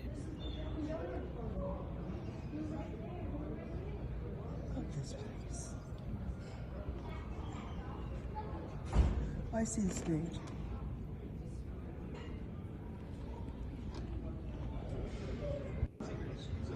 Yeah, that's kind of what I thought it said, but I wasn't sure. I'm just standing there, like, with my mouth hanging open, going, I'm looking at the Stanley Hotel's ballroom. I see the stage. Wow. Yeah. So I remember seeing that years ago. Let me just bring that out. I just posted a whole bunch of Stanley Hotel stuff online. Is all I did. I remember seeing that a few years ago. That you had sent that on to me. This was 2 years ago. Yes. Yeah. Okay, years ago. You see, the time just flashes up. Do you know what we're going to do? We're going to end this show now because we're on almost 4 hours. Yeah. And I'm beginning to look a little. You need some rest, Jen. Listen, I don't do shows. Your eyes are like, I'm joking. You look marvelous. Oh my God, my eyes are like, oh my God. And I also want to look back in the live and get that part where I said about the museum, where my favorite place, if you can't find me in the museum, you'll always find me in the kitchen, and Dave. And I said, I have no idea why I call him Dave. I just call him Dave. Gillian comes up with this. That last recording was a woman, which was crazy. And Dave is your guide. Right. Oh, good night, Gillian. Good night, Gillian. Stay away for like 20 minutes if you can, because I'm going to send this piece on to you and I really want you to hear it. But we are going to say good night to everyone. Good night. Almost to you and to Kimmi for doing this show tonight, for hosting this show for me, that I could sit back and relax, and it was lovely. And thank you for having us on. It was Jen, you are a joy. You are a total joy. Sometimes we need to do it more often. I know. Next time it'll be, what did I say that other one was? Signs, just signs. let's do the signs. Yeah. There's plenty of it to talk about what you, anyone else has felt, and I felt, and so on and so on and so on, and everyone else that has been in paranormal. Kimmi, my love bug. Kimmi. Thank you so much, Kimmi, for tonight. Thank you so much for coming on with us tonight. Like I said to Nancy, we have to do this again. We have to do it again. I have the perfect intro song for the science one. So ask me about that. Let's do it. Let's make a date before. Let's make a date before Christmas and do it. Let's do it. Anyone who wants to join us is more than welcome to join us. Kimmi, my love, enjoy your food, and I love your cooking shows because now I'm hungry, and it's like 10 to 2 in the morning here. I shouldn't be hungry, but I'm a little bit hungry because I didn't listen. Oh, if you want me to teach you to do strawberry chiffon, that's what I'm doing right after this, Jen. You go to bed, get some rest, would you? I'm going to make some tea and toast now. Everyone who watched, shared, commented, and everything else on TikTok and on YouTube and on Shadow Whispers in the Night. And I look a little tired, but thank you so much. We appreciate it. We had fun. We had serious talk. We had amazing, real questions. And it's, that's the kind of questions that I like, real stuff. Right. I love that. Jillian. And thank you for the participation, everybody. We appreciate the questions, answers, everything. Right. If I go through all of them, Jillian, Paul, Debbie, Nando, Lurker, Emma, Kieran, as always. Oh, let me get this back up here now because I'm going through. So I don't want to be missing anyone's names out. Brian, Pamela, our Chantel, Tony, Jana. Gosh, I'm going through. Robert. I'm going through all the names. I'm going through all the names. Brandon. I'm his potato friend. Dubs, Sydney, Rawside Paranormal, Pump, Stephen Lee, Meek, and Peter. Thank you so much. Like I've just named. Go through because I don't want to say something and I just miss someone out. But I want to say thank you so much for joining in with us tonight. We will definitely do another show before Christmas. I am back on the 6th of December. We're so happy you're back, Jen. I had to take a little break because I had to do my little resting and so on. But thank you for saying that. I am back, large and in charge. I am back. Thank you, my love. I am back on the 6th of December with Dacre Stoker, Bram Stoker, great grandnephew. And if you don't know who Bram Stoker is, he is one of the Irish famous authors of Dracula. And read a book. Come on, people, read a book. Right, and all of the other people all of the other books that he's written and so on and so on. So I have Dacre Stoker on with me on the 6th of December. So if you want to jump in, and I'm so looking forward to interviewing him because coming from where his great grandnephew came from, and I've been to great grandnephew, right? Great grandnephew, great grandnephew. I'm doing my homework, and you have to do your homework on this, especially when it comes to Irish history and Irish author, such a famous Irish author, Bram Stoker. I've been to his college and I've been to his first home and I knocked the door and I spoke to the owner. So I got to see his first home and then his second home. And then I went over to Sligo to his great-great-grandparents' resting place. So I've done I have pictures of everything. So I'll be very excited to talk to Dacre Stoker about that. So that's on the 6th of December. I will do the post-op. So I'm very, very much looking forward to that. On the 20th of December, I am going to be interviewing EVP expert Todd Bates. So as you know, I love my audio, I love my EVP. So it'll be great to talk to someone as well who loves EVPs as much as I do, and many other people do. My life is EVPs. So you had to book Paul Goddard again. Paul Goddard, yeah, back on the show. Absolutely, 100. Oh my goodness, I did a past life regression with Paul. And I did another relaxation with Paul Goddard. Let me tell you, I'm sitting on this chair and my hand twitched because my body has never felt so much relaxation. You were like, I kind of almost did it once.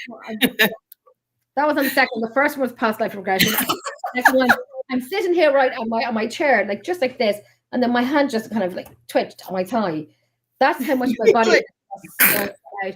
And you can have a conversation with Paul, and we'll have a conversation. But the minute he does his work, it's a whole different world. Love it. My dog heard me doing that and comes running in. Never did it before, but I will definitely do it again for relaxation. It is I can't even, say how much unless you try it, but it was amazing. But I'm looking for the off button here, and I'm looking at my screen, and I'm like, where do we get the off button?